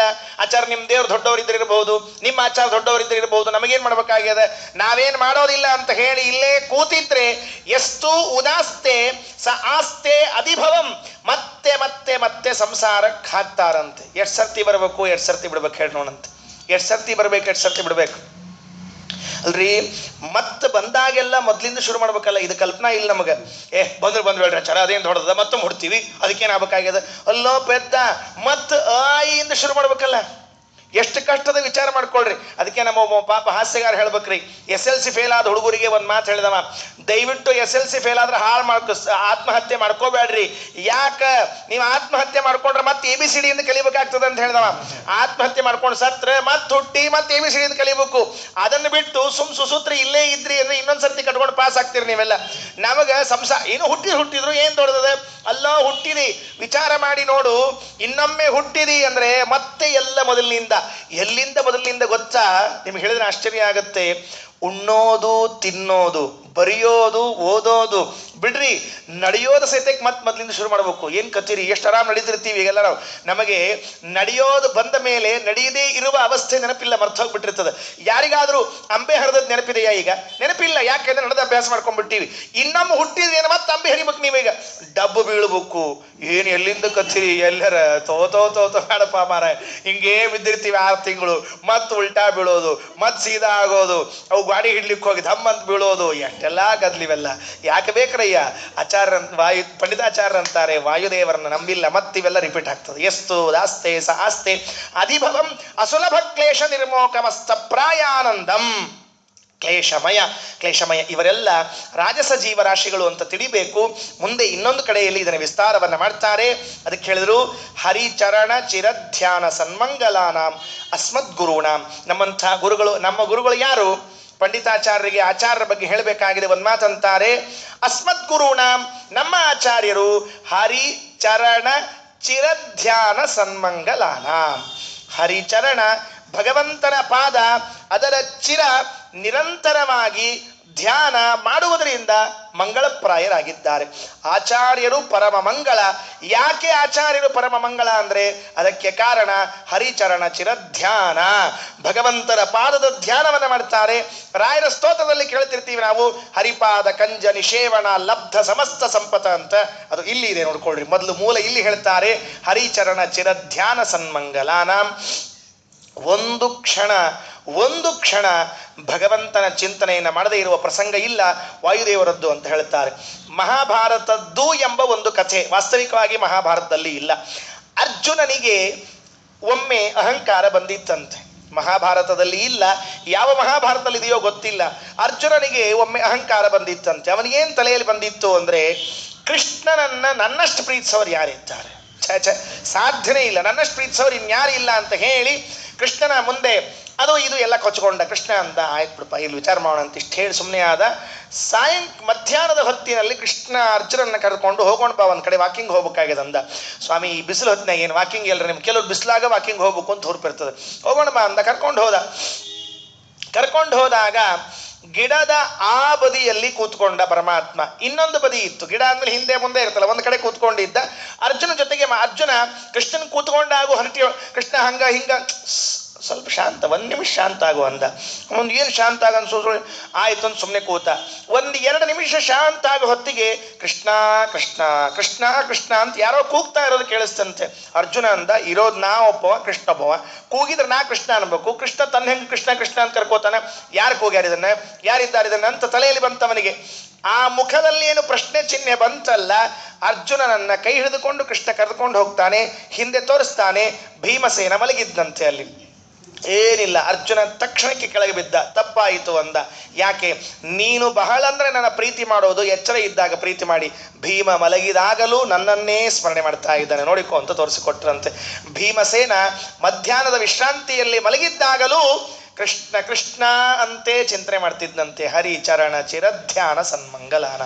ಯಾವಾಗಲೂ ಅವರ ಚಿಂತನೆಯನ್ನೇ ಮಾಡುವರಿಗೆ ಮಂಗಳ ಇಲ್ಲದೆ ಇನ್ನೇನಾಗ್ಬೇಕು ಹೇಳಿ ನೋಡಂತೆ. ರಂಗ ನಿನ್ನ ಕೊಂಡಾಡುವ ಮಂಗಳಾತ್ಮರ ಅದನ್ನೇ ಹೇಳ್ತಾರೆ, ಹರಿಚರಣ ಚಿರಧ್ಯಾನ ಸನ್ಮಂಗಲಾನ. ಯಾವಾಗಲೂ ವಾಯುದೇವರು ಭಗವಂತನ ಧ್ಯಾನವನ್ನ ಮಾಡ್ತಾ ಇರ್ತಾರೆ. ಅಂತಹ ಆಚಾರ್ಯರು ನಿಮ್ಮ ಯುಷ್ಮಾಕಂ ಪಾರ್ಶ್ವಭೂಮಿಂ, ನೀವು ಅಲ್ಲಿ ಹೋಗೋದಲ್ಲ, ನಿಮ್ಮ ಹತ್ರ ಅವರು ಬಂದಿದ್ದಾರೆ. 2 ವ್ಯವಸ್ಥೆ ಇದೆ, ನಾವೇ ಅಲ್ಲಿ ಹೋಗಬೇಕು, ಅವರೇ ನಮ್ಮ ಹತ್ರ ಬರಬೇಕು. ಅವರೇ ನಮ್ಮ ಹತ್ರ ಬಂದಿರುವಾಗಲೂ ಕೂಡ ನೀವ್ಯಾಕೆ ಅವರ ಸೇವೆಯನ್ನು ಮಾಡ್ತಾ ಇಲ್ಲ? ಉದಾಸೀನರಾಗಿದ್ದೀರಿ, ನೀವೆಲ್ಲ ಹಾಳಾಗ್ತೀರಿ. ಪಂಚಕಷ್ಟ 5 ಕಡೆಗೆ ಕೇಳಲಿಕ್ಕೆ ಕಷ್ಟ ಆಗತ್ತಂತೆ, ಅಂತಹ ಕಡೆಗೆ ಬೀಳ್ತೀರಿ ಎಂಬುವ ಎಚ್ಚರವನ್ನು ಹೇಳ್ತಾರೆ. ಇದಾದ ಮೇಲೆ ಆ ಅಂಧಂತಮಸ್ಸಿಂದ ಒಂಚೂರು ಉಳಿಸಿದ್ರು, ಮತ್ತದನ್ನು ತಗೋತಾರೆ. ಈಗ ಏನ್ ಅಂಧಂತಮಸ್ಸು? ಆಗಲೇ ಹೇಳಿದ್ದ ಸಾಕಾಗ್ಯದ ನಮಗ. ಬಿಸಿ ಬಿಸಿ ಕುದಿಯೋದು, ಕಲ್ಲು ಬಿಸಿ ಎಲ್ಲ ಇಂತಡ್ರಿ ಇನ್ನೂ ಮುಗಿದಿಲ್ಲ ಅಂದ್ರೆ ಏನು ತಗಣಿಯವ ಅಂತಲ್ಲಿ ಆಚಾರ, ಅಲ್ಲೂ ತಗಣಿಯವನ ಭಾರಿ ಆದ್ರಪ್ಪ. ನಾವು ಇಲ್ಲಿ ಎಷ್ಟ ತಗಣಿಯವ ಅಂತ ತಿಳ್ಕೊಂಡು. ವಜ್ರಕಲ್ಪ ಜಲೂಕಾಹ, ಜಲೂಕಾಹ ಅಂದ್ರೆ ತಗಣಿಗಳು ಅಂತ ಅರ್ಥ. ಆ ತಗಣಿಗಳು ಅಲ್ಲಿ ಅವ ಅಂತ, ಅಲ್ಲಿ ಏನೇನವ ಅಂತ ಹೇಳ್ತಾರೆ. ಕ್ಷುತ್ಕ್ಷಾಮಾನ್ ರೂಕ್ಷ ರಕ್ಷೋ ರಥಕರನ ಕರ ಕ್ಷುಣ್ಣ ವಿಕ್ಷೋಭಿತಾಂಕ್ಷಾನ್ ಆಮಗ್ನಾನಂದ ಕೂಪೆ ಕ್ಷುರಮುಖ ಮುಖರೈ ಪಕ್ಷಿಭಿರ್ವಿಕ್ಷಿತಾಂಗಾನ್ ಪೂಯಾಸೃಂಗ್ ಮೂತ್ರ ವಿಷ್ಟ ಕ್ರಿಮಿಕುಲ ಕಲಿಲೆ ತಕ್ಷಣ ಕ್ಷಿಪ್ತ ಶಕ್ತ್ಯಾದ್ಯಸ್ತ್ರಂ ವ್ರಾತಾರ್ದಿತಾಂಸ್ತ್ವದ್ ದಿಶ ಉಪಜಿಹತೆ ವಜ್ರಕಲ್ಪ ಜಲೋಕಾಹ. ವಾಸ್ತವಿಕವಾಗಿ ಈ ಶ್ಲೋಕ ಅಲ್ಲಿ ಹೇಳಬೇಕಾಗಿತ್ತು, ಒಂದು ಶ್ಲೋಕ ಬಿಟ್ಟು ಹೇಳ್ಯಾರ. ಸಾತ್ವಿಕರ ವೈಕುಂಠ ಸಾಮಾನ್ಯವಾಗಿ ನಮ್ಗೆ ಐಡಿಯಾ ಅದ, ಅದ್ರ ಬಗ್ಗೆ ಹೆಚ್ಚು ಬೆಳೆದು ಬೇಕಾಗಿಲ್ಲ. ಉದಾಸೀನರ ಕಥೆ ನಮಗೆ ಗೊತ್ತಾಯ್ತು. ಈಗ ಅಂಧಂತಮಸ್ಸಿನವ್ರ ಬಗ್ಗೆ ಒಂದು ಹೇಳಿದ್ರು, ಇನ್ನೊಂದು ಹೇಳ್ತಾರೆ. ಅಲ್ಲೇನು ಹೇಳಿದ್ರು? ಕೆಸರು ಕುದಿತಾ ಇದೆ, ಕಲ್ಲು ಬಿಸಿಯಾಗಿದೆ, ಕತ್ತಲೆಯಾಗಿದೆ, ತಪ್ಪಿಸಿಕೊಂಡು ಹೋಗ್ಲಿಕ್ಕೆ ಬಿಡೋದಿಲ್ಲ, ತಂದು ಹಾಕ್ತಾರೆ ಅಂತ ಇಷ್ಟು ಹೇಳಿದ ಮೇಲೆ ಅಲ್ಲಿ ರೂಕ್ಷ ರಕ್ಷೋ ರಾಧ ಖರ ನಕರ ಕ್ಷುಣ್ಣ ವಿಕ್ಷೋಭಿತಾಕ್ಷಾನ್ ಹಸದು ನಿಂತಾವಂತ. ಅಂಧಂತಮಸ್ಸಿನಲ್ಲಿ ಕ್ಷುತ್ಕ್ಷಾಮಾನ್ ಹಸದ್ಕೊಂಡು ನಿಂತಾವಂತ. ಯಾವುದು ಅಂದ್ರೆ ಪಕ್ಷಿಗಳು ನಿಂತ್ಕೊಂಡಿವೆಯಂತೆ, ಪ್ರಾಣಿಗಳು ನಿಂತ್ಕೊಂಡಿವೆಯಂತೆ, ತಗಣಿಗಳು ನಿಂತ್ಕೊಂಡಾವಂತ. ಬಂದವರನ್ನೆಲ್ಲ ಹರಿದು ತಿಂತಾವಂತೆ. ಏನಾಗ್ಬೇಡ ಹೇಳಿ ನೋಡಂತೆ. ಹರಿದು ತಿನ್ನೋದಂದ್ರೆ ಏನ್ರಿ? ಎಲ್ಲರ ಅವ ಡಾಕ್ಟ್ರು ಇಂಜೆಕ್ಷನ್ ಮಾಡ್ಬೇಕಾದ್ರನ ಇವ ಬ್ರಹ್ಮಾಂಡ ಬಿದ್ದೋಗು ಹಂಗೆ ಒದರ್ತಿರ್ತಾನೆ, ಬಾಜುಕಿದ್ದವ್ರ ಕೈ ಗಟ್ಟಿ ಹಿಡಿದಿರ್ತಾನೆ, ಕೆಲವೊಮ್ಮೆ ಆ ನರಸಮ್ಮನ ಕೈ ಕಡಿದಿರ್ತಾನೆ, ಇನ್ನೇನೋ ಮಾಡ್ತಿರ್ತಾನೆ ಈ ಪುಣ್ಯಾತ್ಮ. ಅಂಥದ್ದು ನೋಡ್ರಿ, ಕ್ಷುತ್ ಕ್ಷಾಮಾನ್ ರೂಕ್ಷ ರಕ್ಷೋ ರಥಕರನ ಖರ ಕ್ಷುಣ್ಣ ವಿಕ್ಷೋಭಿತಾಕ್ಷಾನ್. ಕಣ್ಣು ಕಿತ್ತಿ ಬಿಡ್ತಾರೆ, ಚರ್ಮಗಳನ್ನು ಹರಿದು ಹಾಕ್ತಾರೆ, ಮಾಂಸಗಳನ್ನ ಸುಲಿತಾರೆ. ಇದೆಲ್ಲ ಅಂಧಂತಮಸ್ನಲ್ಲಿ ಆಗತ್ತಂತೆ. ಎಚ್ಚರ ಇರಲಿ, ವಾಯುದೇವರ ದ್ವೇಷವನ್ನ ಮಾಡುವಾಗ ಎಚ್ಚರ ಇರಲಿ. ನಿಮಗೊಂದು ಕಥೆ ಹೇಳ್ತೇನೆ. ಮಹಾಭಾರತದ 18ನೇ ದಿವಸದ ಯುದ್ಧದಲ್ಲಿ ಭೀಮಸೇನ ದೇವರು ತೊಡೆ ಹೊಡೆದಿದ್ದಾರೆ, ದುರ್ಯೋಧನ ಬಿದ್ದಿದ್ದಾನೆ. ಅಶ್ವತ್ಥಾಮಾಚಾರ್ ಬಂದ್ರು. ಎದಕ್ಕೆ ಅಂದ್ರೆ ಅವನ ಮನೆ ಅನ್ನ ಉಂಡಿನಿ, ಅವನ ಕೊನೆ ಆಸೆ ತೀರಿಸ್ಬಿಡೋಣ ಅಂತ ಬಂದಿದ್ರಂತ. ಯಾವ ದುರ್ಯೋಧನ? 13 ವರ್ಷಗಳ ಕಾಲ ಪಾಂಡವರನ್ನ ಅಟ್ಟಾಡಿಸಿಕೊಂಡು ಕಾಡಿಸಿ ಅವರಿಗೆ ನೀರು ನೆರಳು ಇರಬಾರದು ಅಷ್ಟು ವ್ಯವಸ್ಥೆಯನ್ನ ಮಾಡಿದ ದುರ್ಯೋಧನ. ಪಾಂಡವರ ಎಲ್ಲ ಸಂಪತ್ತನ್ನ ಕೊಳ್ಳೆ ಹೊಡೆದು ಜೂಜಿನಲ್ಲಿ ಮೋಸ ಮಾಡಿರುವಂತಹ ದುರ್ಯೋಧನ ಕೊನೇ ದಿವಸ ತೊಡೆ ಮಾಡಿಕೊಂಡು ಕೆಳಗೆ ಬಿದ್ದಿದ್ರೆ ಅಶ್ವತ್ಥಾಮಾಚಾರ್ಯ ನೋಡ್ಲಿಕ್ಕೆ ಬರ್ತಾರೆ. ನನಗೆ ಹಾಲು ಕುಡಿಸಿದ ವ್ಯಕ್ತಿ ಇವನು. ಅಶ್ವತ್ಥಾಮಾಚಾರ್ಯಗೆ ಏನು ಪ್ರೀತಿ ನೋಡ್ರಿ, ನಂಗೆ ಹಾಲು ಕುಡಿಸ್ದವ ಇವ. ಹಾಲು ಕುಡಿಸಿದವ್ರ ಮೇಲೆ ಭಾಳ ಮೋಹ ಇಟ್ಕೊಳ್ಳಿಕ್ಕೆ ಹೋಗಬಾರ್ದು. ಯಾಕಂದ್ರೆ ಅವ್ರು ಹಲನೂ ಕುಡಿಸಿರ್ತಾರೆ ಜೊತೆಗೆ. ಆ ಹಾಲು ಜೊತೆಗೆ ಹಲನೂ ಕುಡಿಸಿದ್ರು ಅಂದರೆ ಹಲ ಬಂದರು. ಅಶ್ವತ್ಥಾಮಾಚಾರ್ಯರು ಕತ್ತಲೆಯಲ್ಲಿ, ಆ ಕತ್ತಲೆಯಲ್ಲಿ ಹುಡುಕ್ತಾ ಬರ್ತಾರೆ. ಆ ಕತ್ತಲೆಯಲ್ಲಿ ನೋಡಿದ ದೃಶ್ಯವನ್ನ ಹೇಳ್ತದೆ ಮಹಾಭಾರತ. ಅಶ್ವತ್ಥಾಮಾಚಾರ್ಯ ಮೇಲೆ ಕೈ ಇಟ್ಕೊಂಡ್ರಂತೆ. ಅಯ್ಯೋ ದುರ್ಯೋಧನ, ನಿನಗೆ ಈ ಸ್ಥಿತಿ ಬಂತೆ. ಏನಾಗಿತ್ತು? ಕಾಡಿನ ಆಚೆ ಬದಿಯಲ್ಲಿರುವ 10 ನರಿಗಳು, ನೀವು ನ್ಯಾಷನಲ್ ಜಿಯೋಗ್ರಾಫಿಕ್ ಚಾನಲ್ ನೋಡ್ತಿರ್ತೀರಲ್ಲ, ಅವ್ರು ನೋಡ್ಕೊಳ್ರಿ, ಅರ್ಥ ಆಗತ್ತೆ. 10 ನರಿಗಳು ತೋಳಗಳೆಲ್ಲ ಬಂದಿದ್ವಂತೆ. ಏನು ಮಾಡ್ತಾ ಇತ್ತು ಅಂದರೆ ದುರ್ಯೋಧನನ ತೊಡೆಯ ಮಾಂಸಗಳನ್ನು ಹಲ್ಲು ಹಾಕಿ ಕಿತ್ತಿ ತಿಂತಾ ಇತ್ತಂತೆ. ಹಲ್ಲು ಹಾಕಿ ಕೈಗಳನ್ನು ಹಚ್ಚಿ ಪರ ಹರಿದು ತಿಂತಾ ಇತ್ತಂತೆ. ಈ ದುರ್ಯೋಧನ ಏನು ಮಾಡಬೇಕು? ಬಿಡಿಸಿಕೊಳ್ಳಿಕ್ಕಾಗ್ತಾ ಇಲ್ಲ. ಎಷ್ಟು ಉರಿದಿದ್ದ ಹೇಳ್ರಿ ನೋಡುವಂತೆ. 13 ವರ್ಷಗಳ ಕಾಲ ಎಷ್ಟು ಉರಿದಿದ್ದ. ಅಂತಹ ದುರ್ಯೋಧನ ಅವತ್ತು ಬಿದ್ದಿದ್ರೆ ಸರಿಸ್ಲಿಕ್ಕೆ ಬರಲಿಲ್ಲ, ಹುಷರ್ಲಿಕ್ಕಾಗ್ತಾ ಇಲ್ಲ, ಅವನ ಕಡೆಯಿಂದ ಹೋಗ್ರಿ ಅನಿಸ್ಲಿಕ್ಕಾಗ್ತಾ ಇಲ್ಲ. ಅಷ್ಟು ಘೋರವಾಗಿ ಅವನನ್ನು ಕಚ್ಚಿ ತಿಂತಾ ಇತ್ತು ಅಂತ ಮಹಾಭಾರತ ಉಲ್ಲೇಖ ಮಾಡ್ತಾ ಇದೆ. ಅದಕ್ಕೆ ಹೇಳಿದ್ರು ಅಂಧಂತಮಸ್ನಲ್ಲೂ ಇದೇ ಕಂಟಿನ್ಯೂ ಆಗತ್ತೆ. ಇಲ್ಲಿ ಇದು ಸ್ಯಾಂಪಲ್, ಇದು ಸುಮ್ಮನೆ ಅದು ಮೇಲೆ ಅಲ್ಲ ಆಗೋದು. ಅದಕ್ಕೆ ಹೇಳಿದ್ರು ಕ್ಷುತ್ಕ್ಷಾಮಾನ್ ರೂಕ್ಷ ರಕ್ಷೋ ರದಕರ ನಕರ ಕ್ಷುಣ್ಣ ವಿಕ್ಷೋಭಿತಾಕ್ಷಾನ್ ಆಮಘ್ನಾನಂದ ಕೂಪೆ ಕ್ಷುರಮುಖ ಮುಖರೈ ಪಕ್ಷಿಭಿಹಿ ವಿಕ್ಷತಾಂಗಾನ್. ಮತ್ತೆ ಮುಂದಿನ ಒಂದು ಕಥೆ ಹೇಳ್ತಾರೆ. ಇದರ್ಥ ಆಯ್ತು ನಿಮಗೆ. ಇನ್ನೊಂದು ಮುಂದಿನ ಕಥೆ ಏನು? ಪೂಯ ಅಸೃಕ್ ವಿಷ್ಟ ಕ್ರಿಮಿ ಕುಲ ಕಲೀಲೆ. ನದಿ ಹರಿತದಂತ ಪಾಪ. ಎಂಥ ಚಂದ ನದಿ ಹರಿತದ ಅಂದ್ರೆ ಕೀವಿನ ನದಿ ಹರಿತಾ ಇದೆಯಂತೆ. ನೋಡ್ಕೊಳ್ರಿ, ಯಾವಾಗಾರ ಒಂದು ಸಣ್ಣ ಕುರು ಆಗಿರ್ತದೆ, ಅದು ಒಡೆದಾಗ ಇಷ್ಟು ಕೀವು ಬಂದಿರ್ತದೆ, ಅದನ್ನು ನೋಡೇ ಓ ಪೂ ಅಂತ ಮಾಡ್ಕೊಂಡು ಕೂತಿರೋರು ನಾವು. ಅದರದ್ದು ನದಿ ಅದರ ಗತಿ ಏನ್ರಿ ಎಲ್ಲರ. ಪೂಯ ಹೊಲಸು ಪೂರ್ಣ ಆಮೇಲೆ ಅಸೃಕ ರಕ್ತ, ಮೂತ್ರ, ವಿಷ್ಟ, ಮಲಗಳು ಹೊಲಸ್ಸುಗಳು ಎಲ್ಲ ಕೂಡಿದೆ. ಸಾಲದ್ದಕ್ಕೆ ಅದರ ಮೇಲೆ ಪಾಪ ಕ್ರಿಮಿಗಳು ಬುಯ್ ಅಂತ ಹಾರಾಡ್ಕೊಂಡಿವೆ ಅಂತೆ. ಇದು ಹರಿಯುವ ನದಿ. ಆ ಕೆಸರು, ಆ ಕಲ್ಲು, ಬಿಸಿಯೇಟು, ಪ್ರಾಣಿಗಳು ಇವರೆಲ್ಲರ ಮಧ್ಯದಲ್ಲಿ ಆಯುಧಗಳನ್ನು ಬೇರೆ ಹಾಕ್ತಾ ಇದ್ದಾರಂತೆ. ಸಾಲದ್ದಕ್ಕೆ ಉಪಜಿಹತೆ ವಜ್ರಕಲ್ಪ ಜಲೋಕಾಹ. ತಗಣಿಗಳೆಲ್ಲ ಇಷ್ಟಿಷ್ಟು ಉದ್ದುದ್ದುದ್ದು ಹಲ್ಲು ಮಾಡಿಕೊಂಡು ಚೂಪು ಬಂದು ಕಚ ಕಾಯ್ತಾ ಇವೆ ಅಂತೆ, ಕಡಿತಾ ಇವೆ ಅಂತೆ. ಬೇಕಾ ಇಂಥದ್ದು ನಿಮಗೆ ಅಂತ ಕೇಳ್ತಾರೆ. ಈ ಅಂಧಂತಮಸ್ಸು ಬೇಕಾ? ಸುಮ್ಮನೆ 2 ಶ್ಲೋಕದಾಗ ಅಂಧಂತಮಸ್ಸು ಹೇಳ್ಯಾರ್ರಿ. ನಾನು ಭಾಳ ಘೋರ ಹೇಳಲಿಕ್ಕೆ ಹೋಗಿಲ್ಲ. ಯಾಕಂದ್ರೆ 3 ದಿವಸ ಆಗ್ಯದ ನಿಮ್ಗೆ ವಾಯುಸ್ತುತಿ ಕೇಳಲಿಕ್ಕತ್ತಿ. ಈಗ ಗಾಬರಿ ಹತ್ಲಿಕ್ಕತ್ತದ. ವಾಯುಸ್ತುತಿ ಕೇಳೋಣೋ ಪ್ರವಚನೇ ಬಿಟ್ಬೋಣೋ, ಎಲ್ಲರ ಆಚಾರ ಉಸಾಬರಿ ಬೇಡ ಅಂತ ತಿಳ್ಕೊಂಡು ಹೇಳಿ ಇನ್ನೇನಾರ ಇದನ್ನ ಜೋರು ವರ್ಣನ ಮಾಡಿಬಿಟ್ವೆ ಅಂದರೆ ಮುಗದೇ ಹೋಯ್ತು. ಅದಕ್ಕಾಗಿ ಇಷ್ಟನ್ನು ಹೇಳಿ ಇದು 3 ತರಹದ ಜೀವರಾಶಿಗಳಿಗೆ ಇರುವಂತಹದ್ದು ಅಂತ ತಿಳಿಸಿಕೊಡ್ತಾರೆ. ಇದಾದ ಮೇಲೆ ಇನ್ನ 3 ಶ್ಲೋಕಗಳು ಆಚಾರ್ಯರ ಮತ್ತೆ ನಾವು ಆಚಾರ್ಯರಲ್ಲಿ ಕೇಳಬೇಕಾದದ್ದನ್ನು ಹೇಳ್ತಾರೆ. ಪ್ರಾರಂಭ ಮಾಡಿ ನಿಲ್ಲಿಸ್ತೇನೆ, ಮತ್ತೆ ನಾಳೆ ಸೇರಿದಾಗ ನೋಡೋಣ. ಮಾತರೀಶ್ವನ್. ನಾವೆಲ್ಲ ವಾಯುದೇವರಲ್ಲಿ ಇದನ್ನೇ ಕೇಳಬೇಕು, ಇನ್ಯಾವುದನ್ನ ಕೇಳೋದಿಲ್ಲ. ನಮಗೆ ನೀವು ಏನಾಗಿರಿ, ಆಚಾರ್ಯ ಏನಾಗ್ಯಾರ ನಮಗೆ. ಮಾತರೀಶ್ವನ್ ಪಿತರ ತುಲ ಗುರೋ ಭ್ರಾತರಿಷ್ಟಾಪ್ತ ಬಂಧೋ ಸ್ವಾಮಿನ್ ಸರ್ವಾಂತರಾತ್ಮನ್ ಅಜರ ಜರ ಇತೃಜ್ಜನ್ಮ ಮೃತ್ಯಾಮಯಾನಾಂ ಗೋವಿಂದೇ ದೇಹಿ ಭಕ್ತಿಂ ಭವತಿ ಚ ಭಗವನ್ ಊರ್ಜಿತಾಂ ನಿರ್ನಿಮಿತ್ತಾಂ ನಿರ್ವ್ಯಾಜಾಂ ನಿಶ್ಚಲಾಂ ಸದ್ಗುಣಗಣ ಬೃಹತೀಂ ಶಾಶ್ವತೀಂ ಆಶುದೇವ. ಆ ಪಂಡಿತಾಚಾರ್ಯರು ನೀವು ನನಗೆ ಭಕ್ತಿಯನ್ನು ಕೊಡ್ರಿ ಅಂತ ಹಿಂದೆ ಕೇಳಿಕೊಂಡಿದ್ರು. ಈಗ ಅದರ ವಿವರಣೆ ಏನು ಮಾಡ್ತಾರೆ? ಎಂತಹ ಭಕ್ತಿ ಬೇಕು ನಿನಗೆ, ಎಂತಹ ಭಕ್ತಿ ಬೇಕು? ನಾವು ಕೇಳ್ತಿರ್ತೀವಲ್ಲ, ಇಂತಹ ವಸ್ತ್ರ ಬೇಕು, ಇಂತಹ ಸಾಮಗ್ರಿ ಬೇಕು ಅಂತ. ಹಾಗಾದರೆ ಎಂತಹ ಭಕ್ತಿ ಬೇಕು ಅಂತ ಕೇಳಿದ್ರೆ ಹೇಳ್ತಾರೆ, ಒಂದೇ ಒಂದು ಮಾತು ಹೇಳ್ತೀನಿ. ಊರ್ಜಿತಾಂ ನಿರ್ನಿಮಿತ್ತಾಂ ನಿರ್ವ್ಯಾಜಾಂ ನಿಶ್ಚಲಾಂ ಸದ್ಗುಣಗಣ ಬೃಹತೀಂ ಶಾಶ್ವತೀಂ. ಇವೆಲ್ಲ ಭಕ್ತಿಗೆ ವಿಶೇಷಣಗಳಂತೆ. ನಾಳೆ ದಿವಸ ಇವೆಲ್ಲ ಭಕ್ತಿಗಳು ಅಂದರೆ ಏನು ಎಂಬುದನ್ನು ಕೇಳೋಣ ಅಂತ ಹೇಳ್ತಾ ಯಥಾಮತಿ ಅಭಿಪ್ರಾಯ. ಶ್ರೀಕೃಷ್ಣ ಅರ್ಪಣಮಸ್ತು. ಕಾಯೇನ ವಾಚ ಮನಸೇಂದ್ರಿಯೈರ್ವಾ ಬುದ್ಧ್ಯಾತ್ಮನಾ ವಾ ಸ್ವತಃಸ್ವಭಾವಃ ಕರೋಮಿ ಯದ್ಯತ್ ಸಕಲಂ ಪರಸ್ಮೈ ನಾರಾಯಣಾಯೇತಿ ಸಮರ್ಪಯೇತತ್. ಅಕ್ಷಯಂ ಕರ್ಮ ಯಸ್ಮಿನ್ ಪರೇ ಸ್ವರ್ಪಿತಂ ಪ್ರಕ್ಷಯಂ ಯಾಂತಿ ದುಃಖಾನಿ ಯನ್ನಾಮತಃ ಅಕ್ಷರೋ ಯೋಜನ